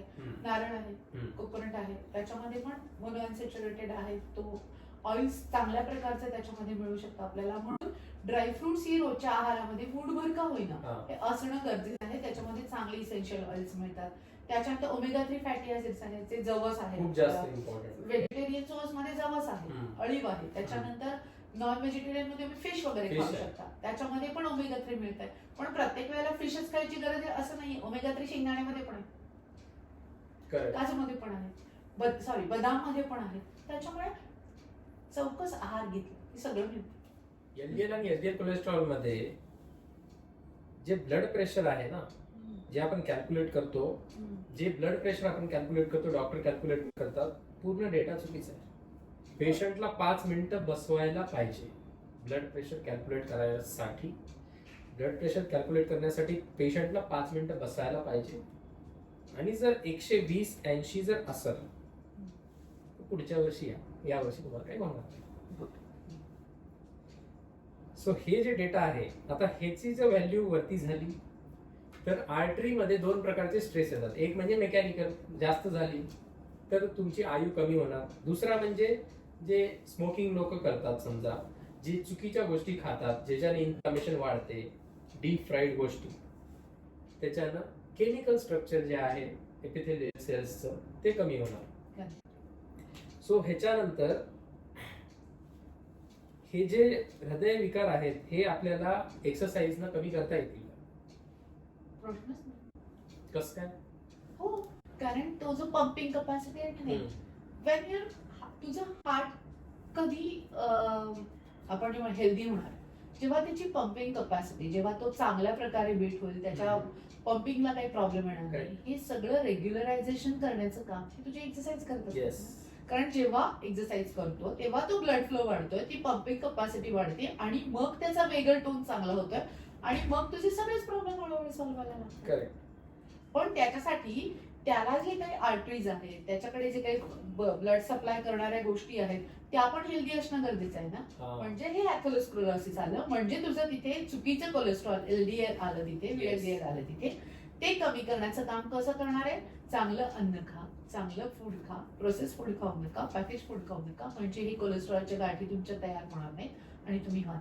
शेवटी सगळ्याच्या शेवटी आहार आणि व्यायाम हे 2 गोष्टी बरोबर असतील तर तुम्ही खूप चांगल्या प्रकारे स्वतःला ठेवू शकता आणि खूप प्रकारचे आजार तुमचे कमी होऊ शकतात. करेक्ट. आता मॅम, ज्यांना एक्सरसाइज करून बॉडी बनवायची असते, बॉडी बिल्डर्स, त्यांना एक प्रोटीन मध्ये इसेन्शियल प्रोटीनची गरज आहे. 9 इसेन्शियल प्रोटीन आहे, टोटल 20 आहे, जे की बॉडी बनवती, त्याच्यामुळे ते नॉन इसेन्शियल आहे. काही कंडिशनली इसेन्शियल आहेत, कोणत्या एन्व्हायरमेंटल इश्यूमुळे, बॉडीमधल्या कोणत्या इश्यूमुळे कधी कधी ते बनत नाही. तर त्याच्यामध्ये जे ल्युसिन आहे ते खूप इम्पॉर्टंट आहे मसल बिल्डिंगसाठी. mTOR पाथवेज ऍक्टिव्हेट होते, नवीन मसल न्यूक्लियस बनतात आणि प्रोटीन सिंथेसिस होते. हे जे आहे ते व्हे प्रोटीनमध्ये सगळ्यात जास्त असते. तर मग बॉडी बिल्डर्सनी व्हे प्रोटीन तर घेतलंच पाहिजे. बट जे एक्सरसाइज करण्यासाठी आता पाय ठेवलेले ज्यांनी जिम मध्ये त्यांनी पण घेतलं पाहिजे का? तेच सांगते मी की तुमची रिपेअरिंग सिस्टीम किती आवश्यक आहे त्याच्यावरती तुम्ही ऍडिशनल प्रोटीन घ्यायचं की नाही ते कसं ठरवायचं? तुमची रिपेअरिंग सिस्टीम सांगते. जर 1 तासाच्या आत एक्सरसाइज आहे, खूप काही स्ट्रेनियस वर्क नाहीये किंवा अजिबात तुम्हाला त्याच्यातून घाम येत नाहीये, खूप बर्न होत नाहीये, असं काही नाही, तेव्हा तुझ्या आहारातून प्रोटीन मिळून ते असिमिलेशन छान होऊन ते ओके होत आहे. Correct. त्याला कुठल्याही प्रकारचा विकनेस येत नाहीये. Correct. पण एक्सरसाइज झालाय, आता एक्सरसाइज झालाय पण विकनेसच जात नाहीये. खाऊन बघतोय, सगळं करून बघतोय, विकनेस जात नाहीये, मसल रिपेअर होत नाही, तर तुला ते ऍडिशनल प्रोटीन लागणार. Correct. तेव्हा तुझे या गोष्टींचा येत आहे. पण ते सगळं झाल्यानंतर या गोष्टींचा विचार केला तरच तो त्याचा तिथे आवश्यक पार्ट येणार आहे. अदरवाईज तू जे काय खाशील त्याचा शेवटी फॅट मध्येच कन्व्हर्जन होणार आहे. म्हणजे मी अर्धा तास कुठे चालतीये किंवा अर्धा तास कुठे काहीतरी व्यायाम करून आले आणि एक स्कूपभर प्रोटीन घेतलंय, ते प्रोटीन तुझ्या रिपेअरिंग तेवढं जर तुझे घसाराच झाला नसेल तर रिपेअरिंग सिस्टीम साठी ते वापरलंच जाणार नाहीये. मग ते कशात कन्वर्ट होणार आहे? मग तुझं फॅट मध्येच कन्वर्ट होणार आहे. करेक्ट. एक्स्ट्राचं जे पण आहे फॅट मध्ये कन्वर्ट होणार. आता ह्याच्यानंतर मॅम, प्रोटीन जर खायचं असेल, अॅनिमल प्रोटीन जास्त चांगलं आहे की प्लांट प्रोटीन? कारण की जे बायोअबिलिटी आहे ते अॅनिमल अॅनिमल प्रोटीनची प्रोटीन जास्त. चांगली आहे. त्याच्यामुळे अॅनिमल प्रोटीन कधीही सजेस्ट करतात जेव्हा आपण कुठल्याही एक्सरसाइजला जातो. पण अॅनिमल प्रोटीन म्हणजे असं नाही की चिकन फिशच खायचं. You have milk, paneer. दही आहे, पनीर आहे, अशा गोष्टी पण तुम्ही खाऊ शकता जे तुमच्या तर मॅम, वेळेमध्ये- आता जर मला विकत घ्यायचं समजा प्रोटीन इंडस्ट्री एवढी मोठी आहे, एवढं बंबवायले लोक डोक्यावरती, तर विकत तर घेणारच लोक, त्यांना आपण थांबू शकत नाही. तर कोणचं घ्यायला पाहिजे विकत? म्हणजे याच्याबद्दल plant- मला तू माफ केलंस. नाही नाही, म्हणजे मी हे विचारायलो, प्लांट बेस पण विकायलेत लोक आणि अॅनिमल बेस पण विकायले, म्हणजे वे प्रोटीन पण विकायलेत आणि प्लांट बेस जे आहे ते पण विकायले, तर कोणतं घ्यायला पाहिजे? बेस्ट असेल ज्याचे असिमिलेशन चांगलं आहे ते तुमचं animal based animal base. Okay, म्हणजे वे प्रोटीन चांगलं सगळ्यात बेस्ट. प्लांट प्रोटीन मध्ये पेस्टिसाइड्स रेसिड्यू पण असतात. रिपोर्ट आली होती सिटीजनशिप प्रोटीन प्रोजेक्ट मध्ये, त्याच्यामध्ये 36 प्रोटीन ब्रँड्स त्यांनी बघितलं वाटते किती % प्रोटीन वगैरे आहे आणि त्यांना खूप घपला दिसला. तर आहे, खूप गपले. हा, प्लांट बेस्ड प्रोटीन मध्ये जास्त आहेत. जे कोणी जे आपल्या इंडस्ट्रीमध्ये पोळी देतात. खायचं याच्यावरतीच बोलते ना मी, काय आणि कोणता प्रकार वगैरे ह्यामध्ये शिरत असते. मॅम, सीड ऑइल चांगले आहेत का?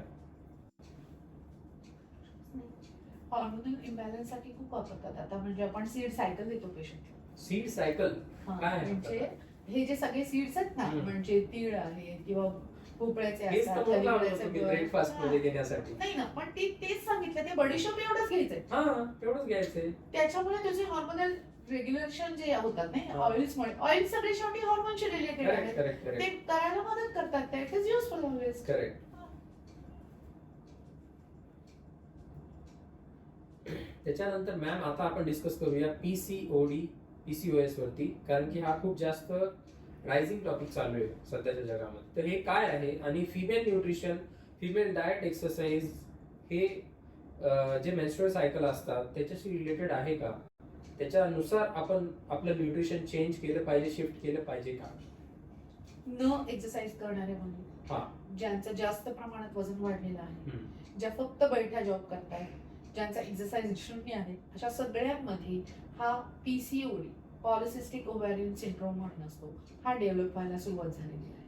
काय होतं याच्यामध्ये? ओव्हरीचं फंक्शन डिस्टर्ब व्हायला लागतं. ओके. फॅट अक्युम्युलेशन मध्ये या सगळ्या ओव्हरीचं फंक्शन डिस्टर्ब व्हायला लागतं. त्याच्यामुळे सगळ्या सायकल्स बिघडायला लागतात. When you are reducing his her weight, बरोबर आहे, तेव्हा हे जेव्हा फॅट्स कमी होतात तेव्हा हॉर्मोन रेग्युलराइज व्हायला सुरुवात होते. जेव्हा एक्सरसाइज करतो तेव्हा ते हॉर्मोन फास्ट रेग्युलराइज व्हायला सुरुवात होते. म्हणून याच्यामध्ये योग्य आहार, न्यूट्रिशनल व्हॅल्यूज, जे मी म्हटलं की प्रत्येक पोषण मूल्य जेव्हा मिळणार आहे तेव्हा ते सस्टेनेबल वेट लॉस केल्यामुळे जो फॅट कमी होईल तो सगळी फंक्शन जागेवर आणायला लागतो आणि मग त्याच्यामध्ये हा PCOSचा त्रास जाऊ पण शकलेला आहे आणि कमी तर नक्कीच होतो. आणि त्याच्यामुळे जेव्हा जेव्हा हे फॅटी, म्हणजे जेव्हा जास्त वजन असलेल्या बायका किंवा मुली या जेव्हा या कंप्लेंट्स गायनेकोलॉजिस्ट कडे जातात तेव्हा त्यांना पहिला सल्ला दिला जातो, आधी तुमचं वजन कमी करा. पण हल्ली सल्ला औषधाचा पण दिला जातो जेणेकरून विशेष सायकल चालू होती. आपण तेच म्हणते ना मी, कुठं जायचं येस. हे महत्वाचं आहे. जर ते त्यांना- चांगल्या गोष्टींनी होत असेल तर आपण गोळ्यांकडे जायची गरजच नाही. पण आहेत तशा ठिकाणी की जिथे परत तुम्हाला त्या हॉर्मोनल टॅबलेट्स दिल्या Yes. जातात रेग्युलराइज, परत त्यांची वजनं वाढतात, परत हॉर्मोनल इश्यू सुरू होतात, परत ऍक्ने वगैरे वगैरे असे सगळे प्रॉब्लेम होतात. वजन कमी केलं नाही ना ह्या कुठल्याच गोळ्यांचा काहीच उपयोग नाहीये, कारण मूळ ते आहे. गोळ्या चांगल्या नसतातच मूळमध्ये. मूळ जे आहे ते तुम्ही जर का त्याच्यावरती घाला घातल्याने पण ते वजन कमी केल्याने तिचं अख्खं आयुष्य सुधारणार. येस. त्या सायकल पुरतं मर्यादित नाहीये ते. अख्खं आयुष्य जेव्हा सुधारेल तेव्हाच ती पुढचे सगळे प्रॉब्लेम टाक. नाही तर परत ती बाई जेव्हा प्रेग्नंट झाली, डिलिव्हरी झाली की परत तिला 6 महिन्याने थायरॉइड बसणारच आहे, कारण तिचं सुधारलेलंच नाहीये ना काही. मग परत ती थायरॉइडच्या आयुष्यभर गोळ्या घेणार आहे.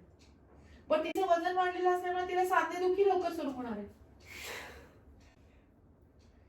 सगळ्या प्रॉब्लेमला एकच मूळ आहे की तुम्ही तुमचं वजन आटोक्यात ठेवायचंय, तुम्ही तुमची लाईफस्टाईल सुधारायची आहे. तुमच्या लाईफस्टाईल मध्ये कुठल्या ना कुठल्या व्यायामाचा जेव्हा तुम्ही समावेश कराल तेव्हा तो येतो. सगळ्यात बेस्ट व्यायाम, ज्यांना जिमला जाता येत नाही, ज्यांना कुठे जॉईन करता येत नाही, चाला. बाहेर पडता येत नाही, लहान मुलं आहेत, बाहेर पडता येत नाही, पावसाळा आहे, बाहेर पडते, 1 माईल वॉक नावाचं मस्त युट्यूबवरती व्हिडिओज असतात, अच्छा. ते बघून घरातल्या घरात चाला. ज्यांना अजिबातच उठता येत नाही, बिलकुल चालता येत नाही, त्यांनी दर 2 तासाला 10 मिनिटं घरातल्या घरात चाला. दर 1 तासाला आजीबाई ज्या माझ्याकडे येतात त्या सांगते दर 1 तासाला 5 मिनिटं तरी चाला. चालाल तर तुमचं सगळं चालेल, नाही तर सगळं लवकरात लवकर बंद पडेल. कारण यू विल सरप्राईज, डायबिटीस मध्ये जेव्हा शुगर वाढलेली असते तेव्हा मॅक्झिमम शुगर कमी करण्याचं काम तुझे थाईज करतात, कारण सगळ्यात बल्की मसल येते. Yes yes. ते जेव्हा कामाला लागेल तेव्हा तिथे साखर वापरली जाते, ग्लुकोज वापरलं जातं, तुझी शुगर पण ऑटोमॅटिक नॉर्मल. नुसतं पाय वरती खाली ते तर आता आलेले आहे, पण काम करा की त्यापेक्षा वरती खाली प्रत्येक जण काय शिंपी होणार आहे का? ते शिंप्यांना पण आता ऑटोमॅटिक मशीन आले, ते कुठे वरती खाली करतायत. काम करा, पाय हलवा, व्यायाम करा, हेच करा म्हणते मी. ओके. प्रत्येकाला माणूस ना काहीतरी शॉर्टकट शोधतो. कॉफी म्हणजे सगळं गावचं भरचं खाऊन येतील पण कॉफी बरा होईल म्हणे. ब्रेन आपला शॉर्टकट मध्ये विचार करतो. हो ना, अख्ख्या गावचं सगळं खाऊन यायचं आणि ते कॉफीनी म्हणेल आता मी ह्यानी बरा होणार आहे. कसा बरा होणार आहे? अख्ख्या जगात अजून काही असं सापडले नाही की ती एक गोष्ट खाल्ली तुम्ही वाटेल तसं वागलात ते बरं होणार नाही. होत असं. Correct correct. रॉ खाल्लं पाहिजे मॅम जास्त की कुक खाल्लं पाहिजे, कधी काय कसं? ज्या गोष्टी ज्या प्रमाणात ज्या ठिकाणी छान लागतात. डाळी काय नुसत्या भिजवून खाशील का? त्याचं वरण केल्यानंतरच त्याचं असिम्युलेशन होईल ना, नाहीतर ते किती इनडायजेस्टेबल होईल. जेव्हा त्याचं वरण करतो, त्याला फोडणी देतो, त्याला आपण सगळं घालतो, त्याच्यामध्ये हिंग घालतो, मिरी घालतो, मोहरी घालतो, म्हणजे हे डायजेस्टिबिलिटी वाढवण्यासाठी आहे आणि तरच ते खाल्लं तर ते पचन होईल त्याचं. म्हणून काय सगळं रॉ खायची गरज नाही आपल्याला. म्हणजे रॉ काय खायचं? गाजर, काकडी, मुळा, जेव्हा तुमचे हे सगळे गोष्टी जे पचतात तुम्हाला ते. मला माझ्याकडे तर काकडी खाल्ल्याने सुद्धा डायजेशन न होणारी लोक आहेत, त्यांना काकडी खाऊ नका. मग बाकीचं सगळं पसरलेलं आहे. स्प्राउट, एवढे मोठे स्प्राउट घेऊन बसतात रोज, पाऊल भरून स्प्राउट खायचे आणि वजन कमी करायला. नाही वाढत त्यांचं वजन, कधीच चालत नाही. कसं हलेल? काय त्याच्यात स्प्राउट मध्ये ठेवलेलं आहे सांग ना. त्याच्याऐवजी ते स्प्राउट मस्तपैकी कुकरला शिट्टी काढा, ते मस्त शिजतं. एक कांदा घाला, त्याच्यात जिरं, मोहरी, कांदा, टोमॅटो, सगळ्यामध्ये पोषण मूल्य आहेत की नाही? जिरं, मोहरी सगळे मिनरल्सचा स्रोत आहेत. त्याच्यात तेल आहे म्हणजे त्याची डायजेस्टिबिलिटी वाढणार आहे. तेल असल्याशिवाय सगळे फॅट सोल्युबल विटामिन जाणार तेलामुळे. ते सांगते, म्हणून तर सांगते की ते सुद्धा फॅट सोल्युबल आहे, बरोबर आहे की नाही? मग त्याच्यात शिजलेली डाळ टाकली, त्याला मस्तपैकी हिंग दिलं, ते डायजेस्टेबलचा ती उपयोगी पडतं. आणि ते मस्त कडकडीत झालेलं उकळलेलं वरण घेतलं आणि त्याच्यामध्ये मस्त भात घातला, वरतून तूप घातलं, काय मजा आली रे. काय काय तुम्हाला क्रेविंग होणार आहे ते फक्त मला सांगा त्याच्यात. बरोबर. मग जसा वडा सांगितला, जसं पोहे सांगितले, तसं हे पण आहे. प्रत्येकाला ती जी फोडणी देतो, हे करतोय, हे आता बाहेरचे लोक ऍक्सेप्ट करायला लागले की दिस इज द गुड फूड. आपण फक्त कच्चं खातं म्हणजे चांगलं होतं नाहीये, ते पचवावं कोणी. शरीरामध्ये तेवढे एन्झाईम सिस्टम नाहीये आपले बिल्डअप झालेलं की सगळ्या गोष्टी पचतील रॉ खाल्लेलं. जे मुलं मुली हॉस्टेलवरती आहेत त्यांना तुम्ही काय सांगणार? कारण की खूप मेस मध्ये चांगलं जेवण. 3च गोष्टी आणून ठेवायच्या. काय? फ्रूट आणून ठेवायचं, ओके, ड्रायफ्रूट आणून ठेवायचे, ओके, बरोबर आहे. आणि दही ताक सारखं काहीतरी रोज प्यायला मिळालं पाहिजे. प्रोबायोटिक घेतलं की तुमचे निम्मे डायजेशनचे प्रॉब्लेम तिथे सॉल्व्ह होतात. करेक्ट. ड्रायफ्रुट्स असले की रोजचे इसेन्शियल ऑइल आहेत त्यांच्या ग्रोथसाठी, ब्रेनसाठी, सगळ्यासाठी जी आवश्यक आहे ती त्याच्यामध्ये मिळतात. आणि फ्रूट विटामिन्स आणि मिनरल्सचा स्रोत आहे, तुम्हाला गोळ्या खायची गरजच नाही. मल्टीविटामिनचे सप्लिमेंट लागतात कशाला? रोज एक फ्रूट खा, बघा तुम्ही, मला सांगा काय काय होते ते त्याच्यात. फ्रूट जेवणानंतर नाही खायचं, फक्त सेपरेट खायचं. खाऊ शकता, असं काय नाही, काय प्रॉब्लेम नाही. माझ्याकडे आता 4-5 बायका अशा आहेत की वेळच मिळत नाही 4 वाजता फ्रूट खायला गेलं की. अच्छा, हे पण कुठून प्रॉब्लेम आहे. काढणार? एवढा वेळ कुठून काढणार? ते फ्रूट आहे घरात बसलंय, टाकलेलं आहे तिथे, हा, पण ते खायला तर वेळ पाहिजे. मग बाबा ते ब्रेकफास्ट झालं की एक खाऊन टाका पटकन. हा. हे बघ, कुठल्या वेळी आणि कुठल्या वेळी खाऊन ते शास्त्र वाढण्यापेक्षा जेव्हा वेळ मिळतोय तेव्हा ते गेलं तर त्याचा काहीतरी ते इफेक्टिव्ह. Yes. बरं तुम्ही रिकामे पोटी खाऊन तुला 100% बेनिफिट मिळतील, पण त्या ब्रेकफास्ट बरोबर किंवा जेवणानंतर थोडं थोडंसं लगेच मिळालं ते काय 70-80% तर मिळेल, पण मिळेल तर खरं. न Correct. खाण्यापेक्षा जेव्हा अवेलेबल वेळ आहे तेव्हा तरी खा, पण खा. करेक्ट. हे म्हणजे जेव्हा आपण थेरॉटिकल गोष्टी प्रॅक्टिकली उतरवतो ना तेव्हा या सगळ्या कन्सिडर करायला. म्हणून तर त्याला आपण कस्टमाइज म्हणतो ना, प्रत्येकाला एकच गोष्ट एकाच प्रकारे एकाच ह्याच्यामध्ये नाही चालत. करेक्ट. आता मॅम आपण सगळ्यात ट्रेंडिंग टॉपिक वर बोलूया, ते म्हणजे सप्लिमेंट्स. मी एक एक सप्लिमेंट सांगणार तुम्हाला, आपण त्याच्यावर थोडं डिस्कस करूया. ते घ्यायला पाहिजे की नाही घ्यायला पाहिजे. मी तर कुठलीच सप्लिमेंट्स रेफर करतो, पण कुठलेच तू म्हणत असेल तर करू. हा. आता आयुर्वेदामध्ये लिहिलेलं आहे शिलाजीत घ्यायला पाहिजे, चांगलं असते. आयुर्वेदामध्ये जी शिलाजीत दिले त्याचा वापर तुम्ही आयुर्वेदिकचे डॉक्टर्स असतात त्यांच्या कधीही सल्ल्याने करा, कारण शिलाजीत हे चांगलं आहे त्याच्यामुळे. पण ज्या लोकांना ब्लड प्रेशर आहे, बरोबर आहे, जे गोळ्या खात आहेत त्यांचं ब्लड प्रेशर धाडकन कमी होऊ शकतं. हा. ज्या लोकांना डायबिटीस आहेत, जे गोळ्या खात आहेत त्यांचं डायबिटीसची शुगर एकदम लो होऊ शकते. आलं लक्षात? त्याच्यामुळे ह्या गोष्टींचा वापर करताना कधी पण तुम्ही डॉक्टरांच्या सल्ल्याने घेतलं तर ते कधीही उत्तम आहे तुमच्यासाठी. करेक्ट. ओके. आणि त्याच्यामध्ये जे आयर्न असतं ना, तर काही डिसिजेस असे असतात की जे ओव्हरलोड जर झाला, थॅलेसेमिया आहे, सिकल सेल अॅनिमिया, अशा लोकांमध्ये शिलाजीत घेतलं तर तुम्हाला ते सगळे कोणाला आयर्न घ्यायचं आणि कोणाला नाही नाही, ते घ्यायचं. डॉक्टरांना ठरवू द्या, अशी माझी नम्र विनंती आहे की ज्यांना त्यातलं छान कळतं, ज्यांनी त्याचा अभ्यास केला त्यांना विचारून घ्या. करेक्ट. शिलाजीत माझ्याकडून मी नाही जात, मी म्हणतात तुम्ही आयुर्वेदिक डॉक्टरांकडे जा, तुम्हाला पूर्ण, कारण त्याच्यात वात, पित्त, कफ ह्या पण गोष्टी इन्क्लूड आहेत. येस. त्याच्यावर तुमचा अभ्यास करून मग तुम्हाला ते किती आवश्यक आहे, कोणत्या डोस मध्ये आहे, किती दिवस घेऊ शकता, हे जेव्हा येतं तेव्हा तुम्ही घ्या ना. करेक्ट. योग्य माणसाकडून, योग्य तज्ञ माणसाकडून घेतलं तज्ञ. काहीच प्रॉब्लेम नाही. करेक्ट. क्रिएटिन आपण घेतलं पाहिजे की नाही मॅम, मसल मास ते प्रिझर्व पण ते करण्यासाठी? सांगते की तुम्हाला किती बिल्डअप करायचंय, त्याचे फायदे तोटे काय आहेत याच्यावरून तुम्ही ते करा. त्याच्या आधी तुमच्या फंक्शन टेस्ट करून घ्या, किडनी फंक्शन टेस्ट करून घ्या, तुमचं युरिक ऍसिड टेस्ट करून घ्या. या सगळ्या गोष्टी तुमचं बॉडी ओव्हरलोड, बीपी आहे आणि तुम्ही भरपूर पाणी पिताय, क्रिएटिन घेतलं की पाणी पाणी प्यावं प्यावं लागतंय. लागतं. मग तो ओव्हरलोड तुमच्या हार्टला सहन होणार आहे का, तो तुम्हाला टेस्ट करून घ्यावा लागेल. त्याच्यासाठी तुम्ही तुमच्या फिजिशियनला कॉन्टॅक्ट करा की मला असं असं घ्यायचंय, माझ्या बॉडीला एवढा ओव्हरलोड होणार आहे का, कारण त्याच्यामुळे नुसतं पाणी काय नुसतं मसलमध्ये नाही जाणार आहे ना, तुमच्या पूर्ण बॉडीवरती डिपेंड असतं. काही जणांना इडिमा असतो पायावरती, ओव्हरलोड ऑलरेडी झालेला असतो, त्या लोकांनी अशा गोष्टी कधीही चेक करून घेण्याला चांगलं असतं. करेक्ट. आता हळूहळू जसं आपलं एज वाढते तसं तसं कोलॅजन प्रोडक्शन स्किन मध्ये कमी होते आणि त्याने आपली जी स्किन आहे थोडी ओल्डर दिसायला चालू होते. कोलॅजन जे सप्लिमेंट आहे हे घेतलं पाहिजे की नाही घेतलं पाहिजे. आणि पहिली गोष्ट मी सांगतो की कोलॅजन जे सप्लिमेंट बनवतात ते नॉनव्हेज आहे. सो तुम्ही जर डायटरी प्रिफरन्स तुमचा जर व्हेज असेल तर तुम्ही नॉन व्हेजिटेरियन होणार हे मात्र पक्का आहे. त्याच्यामध्ये त्याचा फायदा होणार की नाही हे सांगा मला. घ्यायचीच गरज नाहीये. पहिल्यांदा कसं काय? योग्य झोप घ्या, हा. व्यवस्थित हायड्रेशन करा बॉडीला, करेक्ट. आणि इसेन्शियल मायक्रोन्यूट्रिएंट्स जे असतात म्हणजे हम्म. फ्रुट्स खाणं, ड्रायफ्रुट्स खाणं, या गोष्टी जेव्हा तुम्हाला मिळतील तेव्हा ऑटोमॅटिक तुकतुकीत होते. सप्लिमेंटची गरज इथे पडत नाही. हे जे मॅमने ज्या गोष्टी सांगितलेल्या आहेत त्या गोष्टीमुळेच कोलॅजन प्रोडक्शन जे आहे ते ते रात्रभर त्या मोबाईल वरती खेळत बापरे. बसतील, झोपायचे वांदे करतील, पाणी नीट पिणार नाही, आणि मग आणि कोलॅजन मग ते काय सुटकुत्या पडायला लागलं, हे पडायला लागलं म्हणून कोलॅजन घ्यायचं, याला काहीच अर्थ नाही. बिलकुल काय चालतं नाही. प्रत्येक कम्प्लीट ब्लड रिपोर्ट टेस्ट मध्ये B12 आणि D3 असते. डॉक्टर कडे गेलं की ते टॅबलेट देणार. 90% लोकांना D3 ची डेफिशियन्सी दाखवतात, तर Yes. त्या लेवल्स जे आहेत ते आपल्याप्रमाणे तयारच केलेले नाही. अच्छा. सगळे रिसर्च कुठले आहेत बघितलं का तू? US त्यांच्याकडे काही आहे का, सनलाईट आहे का? नाही. आपल्याकडे एवढं सनलाईट आहे, हम्म. पण आपल्यामध्ये जेव्हा डेफिशियन्सी येते तेव्हा त्याची कारणं समजून घेण्याचा प्रयत्न करा.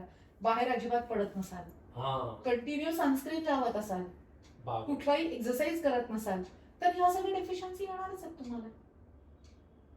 शिवाय आपली स्किन बाहेर झाले रात्री तेच ना, स्किन डार्क आहे ना आपली, त्याच्यामुळे आपल्याकडे ऍब्झॉर्प्शन असणार आहे, कमी त्याच्यामुळे कमी होणार आहे, त्याच्यामुळे D3 तुम्हाला कमीच दाखवणार आहे ते. मग D3 आणि D2 म्हणजे प्लांट बेस का अॅनिमल बेस याचं जर तुम्ही कारण शोधलं तर तुम्हाला ज्याच्यातून जे कमी आहे त्याच्यातून ते घालायला सुरुवात केली. काय मेन म्हणजे तुमचं सन टू एक्सपोजर हे मेन आहे. आणि ते जेव्हा तुमचे अल्ट्राव्हायोलेट रेज जेव्हा जातात तेव्हा बॉडी स्वतः तयार करते ना ती. त्याच्यामुळे या गोष्टी नाही आहेत ना की सनस्क्रीन लावत बाहेर फिरतोय, चेहऱ्यावरती ऊनच येऊ देत नाही, अंगावरती ऊनच येत नाही, बाहेर फिरतच नाही, स्कार्फ लावून फिरतोय. ढीकभर सनस्क्रीन लावणारे लोक आज आहेत, तेवढी सनस्क्रीन लावणाऱ्यांनी कमी केलं ना तरी त्यांच्या जागेवर येतील. शिवाय ओबेसिटी सारखे वगैरे जे काही हे आहेत ना याच्यामध्ये पण जेव्हा फॅट असतं, फॅट सॉल्युबल आहे ना तुमचे, त्याच्यामध्ये जाऊन बसतं, ब्लडच्या लेवल्स कमी दाखवतो, वजन कमी करा, तुमचे ते लेवल्स आपोआप वाढतात. हे दाखवते ना मी पेशंटला. येस. तर मॅम आता ओमेगा 3 सप्लिमेंट फिश मध्ये तर असते, नट्स आणि सीड्स मध्ये पण असते. तर आता तुम्ही मला एक गोष्ट सांगा, फिश मध्ये असं म्हणतात हल्ली की हेवी मेटल्स असतात, तर ओमेगा 3 हेवी मेटल्स काढून टाकतात त्या ओमेगा 3 जे ऑइल भेटते त्याच्यामध्ये कॅप्सूल्स, तर ते घेतलं पाहिजे की फिश खाल्ली पाहिजे? पण जी लोक नॉन व्हेजिटेरियन नसतात म्हणजे व्हेजिटेरियन असतात त्यांना फिश तर खाताच येत नाही, बिलकुल त्यांना सप्लिमेंट शिवाय पर्यायच नाहीये, बरोबर आहे. मग अशा वेळेला जेव्हा तुम्ही ओमेगा 3 खाता तेव्हा व्हेजिटेरियन सोर्सचा आधी वापर करून बघा. तो नाही झालं त्याने पण तो नाही क्युअर झाला तर तुम्ही सप्लिमेंट कडे वळू शकता. अदरवाईज त्याची गरज पडत नाही.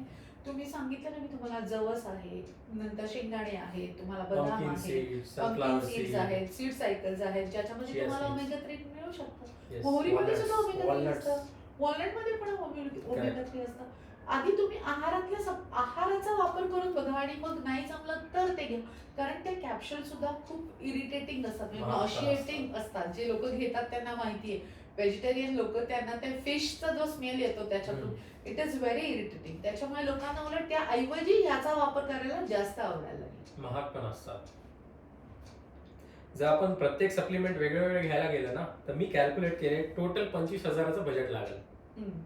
आणि त्याच्या 5व्या हिस्स्यामध्ये तर आपले एकदम पौष्टिक आहार भेटू शकतो. सिंपल. अगदी तर हे बरोबर आहे. सप्लिमेंट्स घेत राहणे म्हणजे इंडस्ट्रीला पैसे देणे हे झालं. आता मॅम आपलं मसल मास प्रिझर्व करण्यासाठी आपल्याला आठवड्यातून किती एक्सरसाइज केली पाहिजे आणि ती एक्सरसाइज कशा प्रकारची पाहिजे? गाईडलाईन्स ज्या सांगतात आपल्याला, बरोबर आहे, डायबिटीज आणि या सगळ्याच्या वर्ल्ड डायबिटीज असोसिएशन जे आहेत या सगळ्याच्या गाईडलाईन्स सांगतात मिनिमम दिवसाला तुम्हाला एक 30 मिनिटं एक्सरसाइज असा आठवड्यातून 5 वेळेला जरी केला तरी तुम्हाला तो सफिशियंट होतो. मग तुम्हाला जो सुटेबल आहे, म्हणजे वॉक करायचं असेल तर वॉक करा, रन करायचं असेल रन करा. बाकीचे जे काही एक्सरसाइजेस आहेत आपल्याला ते कुठलेही एक्सरसाइज, म्हणजे तुम्हाला जिम करायचं असेल किंवा स्विमिंग करायचं असेल, हे सगळे एक्सरसाइज आठवड्यातून 5 दिवस करा. तुम्ही एखाद दिवस रेस्ट करा, दुसऱ्या दिवशी तुम्हाला थोडं लाईट करा. म्हणजे जर का 5 दिवस स्विमिंग करताय तर एखाद दिवस वॉकला जा, 5 दिवस वॉक करताय तर एखाद दिवशी जॉगिंग करा, रनिंग करा, किंवा त्या वॉक मधला काही टाइम तुम्ही जॉग मध्ये ठेवू शकता मिनिमम. तर मॅम मी तुमची स्टॅम्प पेपर वाली एक्सरसाइज बघितली होती, तर ती कोणती एक्सरसाइज आहे? वॉक कशाही प्रकारे करा, दिवसभरात मिळून करा, 15-15 मिनिटं 4 वेळेला करा, अर्धा तास 2दा करा, घरात दर 2 तासाला 10 मिनिटं करा, किंवा ज्यांना अगदी चालता येत नाही त्यांना दर 1 तासाला 5 मिनिटं करा. पण तुम्ही तेवढी जरी मिनिमम एक्सरसाइज केली तरी एकदम बेस्ट आहे. ती 10,000 पावलांपर्यंत गेली तर अजून चांगले बेनिफिट्स होतात त्याचे. पण मिनिमम 5 ते 6,000 तरी रोज होणं अपेक्षित. म्हणजे स्टेप काउंट करणे खूप इम्पॉर्टंट आहे. स्टेप काउंट आता सोपं आहे ना मोबाईलच्या, मोबाईल नाही होऊन जाते, आपल्याला वॉच घ्यायची गरज नाही. आणि वॉच मध्ये स्पेशली जे कॅलरी असतात सांगतात तुम्हाला इतक्या कॅलरी तुम्ही बर्न केलेल्या आहेत नॉन इन्व्हेसिव्ह तरीकेने, ते चुकीचं आहे. त्याच्यामध्ये खूप मोठा एरर आहे, 50 ते 100% एरर आहे. तर त्याच्यामध्ये राहू नका आणि ते तुमच्या फिटनेससाठी करा. प्रत्येक वेळेला कॅलरी कॅल्क्युलेशन करायची गरज नाही. रिझल्ट तुम्हाला मिळतात, पण रिझल्ट खूप स्लो मिळतात. पण स्लो असतात पण सस्टेनेबल असतात. करेक्ट. न्यूट्रिशन 80:20 रूल काय आहे? सांगितलं ना तुम्हाला, 80% आहार आणि 20% एक्सरसाइज. ह्या जेव्हा पॅटर्न फॉलो कराल तेव्हा तुम्हाला आयुष्यभर पाळता येतो. त्याच्यामुळे जे होणारे इफेक्ट्स आहेत ते सस्टेनेबल असतात आणि अननेसेसरी नुसत्या एक्सरसाइजच्या मागे जाऊन किंवा नुसत्या फास्टिंग करून आणि कॅलरीज कमी करून वेट लॉस करण्यापेक्षा योग्य आहार आणि योग्य व्यायाम हा जर फॉलो केला तर तुम्हाला लाईफ लॉंग रिझल्ट असतात. हल्ली एक मॅम जादुई फूड लोकांनी इंट्रोड्यूस केलेलं आहे ते म्हणजे मिलेट्स. त्याच्यामध्ये काय आहे जादू? काही नाहीये. तुम्ही खाताय की मिलेट्स? तुमची नाचणी आहे, तुमची बाजरी आहे, तुमची ज्वारी आहे. ज्वारी तर खातोच आहे ना आपण. बऱ्याच मिलेट्स आपण खातोच आहे. शहरात लोक फक्त एवढं आता खात काय नाही. करतात, नाचणीचे डोसे करा, नाचणीची भाकरी करा, नाचणीची पिठं करा, नाचणीचं आंबील करा, नाचणीचं बिस्किट. हे बिस्किट नका घेऊ, त्याच्यात ऑइल वापरतोय आपण. त्याऐवजी तुम्ही नाचणीचे खूप चांगले चांगले पदार्थ करू शकता. आता तर चांगल्या चांगल्या केक्स ज्याच्यामध्ये मैदा वापरत होती लोक, तिथे आता डेट्स वापरतायत. त्याच्यानंतर तिथे आता खोबरं वापरतायत. अशा प्रकारचं आईस्क्रीम पण तयार करतायत. गव्हाचं पीठ वापरून केक तयार करतायत. अल्टरनेटिव्ह आहेत. युट्यूबला प्रचंड रेसिपीज आहेत ज्याच्यामध्ये मैदा नाही वापरत पण या गोष्टी वापरतायत. ते घरी तयार होतोय म्हणजे तो थोड्याफार प्रमाणात का होईना तुम्हाला तो हेल्दी प्रकारात मध्ये मिळू शकतो. अशा प्रकारे. आणि मिलेट्स आपण वापरतोच आहे, पहिल्यापासूनही वापरत होतो आणि आताही वापरतोय. त्याच्यामध्ये फार अगदी पण जी लोक ओट्सच्या मागे गेलेत ना त्यांच्यासाठी हा इशारा आहे की millets you can use any time. तुम्ही दिवसातून एकदा तरी भाकरी पोळी सारखं मिलेट्स वापरू शकता, काही प्रॉब्लेम. मॅम नाश्त्याचे असे 5 उदाहरण द्या आणि त्याच्यामधून आपल्याला न्यूट्रिशन पण भेटलं पाहिजे पुरेपूर आणि ते नाश्ता आपला इंडियन पण असला पाहिजे. पोह्याचं मी उदाहरण ऐकलं होतं तुमच्याकडून. पोहे कसं काय छान आहे? आयर्नशी रिलेटेड आहे ना सगळं. पोहे छान आहेत म्हणजे पोह्याला आपण टाकलंच आहे तसं. म्हणजे तुम्ही ऑइल घेतलं, फॅट मिळालं, त्याच्यामध्ये जिरं मोहरी आली, मिनरल्स मिळाले, त्याच्यामध्ये भरपूर छान मिनरल्स असतात. मिरची आली, त्याच्यामध्ये मिरचीचं जे काही एन्झाईम्स असतात, जे काही त्याच्यातलं केमिकल असतं ते आपल्याला लागणारच असतं. हळद वापरतोय आपण, बरोबर आहे. त्याच्यामुळे ती अँटी तेल कोणतं यूज करायचं? खाण्याचं तेल यूज करायचं. रिफाईन फक्त यूज करू नका. रिफाईन यूज नाही करायचं. कारण खूप हाय टेम्परेचरला त्याची सगळी पोषण मला गेलेली असतात. त्याच्यामुळे कोल्ड प्रेस ऑइल जे म्हणतो आपण, घाण्याचं तेल, फिल्टर ऑइल, कोल्ड प्रेस मधून जे ऑइल निघालं, जे ऑइल थोडस राहिलेलं आहे त्याला हाय टेम्परेचरला काढून घेतात. बरोबर आहे. हळद आहे, अँटीबॅक्टेरियल आहे. हळदीचे कितीतरी औषधी गुणधर्म आहेत. त्याच्यात पोहे टाकतोय आपण. ते पोह्यामध्ये आयर्न असतं, चांगल्या प्रकारे मिळतं आपल्याला ते. आणि गरम पदार्थ असल्यामुळे सॅटायटी लवकर येते, आपले पिंचेस कमी होतात. त्याच्यामुळे दाणे टाकतो आपण. दाण्यामध्ये चांगले ऑइल्स आहेत. कढीपत्ता टाकतो ज्याच्यामध्ये परत आयर्न रिच मिळतं. म्हणजे पोहे झाले, सेम फोडणीच्या प्रकारात. उपमा आहे, शेवायचा उपमा करू शकतो आपण. त्याच्यानंतर डोसा उत्तप्पा आहे आपल्याकडे, खूप मुलं छान आवडीनं खातात. त्या डोसा उत्तप्पामध्ये तुम्ही चिला ऍड करू शकता. अनेक प्रकारचे जिरे जे प्रोटीन रिच असतात. आता हिरवी मुगाची असते, त्याच्यामध्ये सालासकट तुम्ही ते भिजवून त्याचा डोसा तयार करू शकता. ते खूप चांगले चांगले पदार्थ you can have in breakfast. Yes. Thyroid वरती तुमचं काय टेक अवे आहे? कमी लेवल्स, जास्त लेवल्स कसं बघितलं पाहिजे आपण ब्लड रिपोर्ट्स मध्ये? आणि दिलेले असतात तिथे लेवल सगळे आपल्याला तिथे समोर असतात. पण हायपोथायरॉइडिझम हा कम्प्लिटली डायटरी म्हणजे लाईफस्टाईलशी रिलेटेड आहे, ज्याच्यामध्ये स्ट्रेस आणि झोप याचा खूप मोठा वाटा असतो. त्या गोष्टी बिघडल्या की थायरॉइडचे लेवल्स बदलायला. हायपो म्हणजे थायरॉइड हार्मोन कमी तयार व्हायला, हायपर म्हणजे जास्त.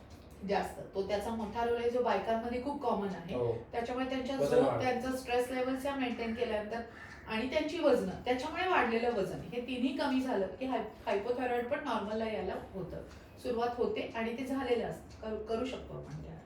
मेटाबॉलिझम स्लो करते, थायरॉइड हार्मोन कमी असल्यामुळे मेटाबॉलिझमशी रिलेटेड आहे. त्याच्यामुळे हायपोथायरॉइडिझम आपण त्याला म्हणतो.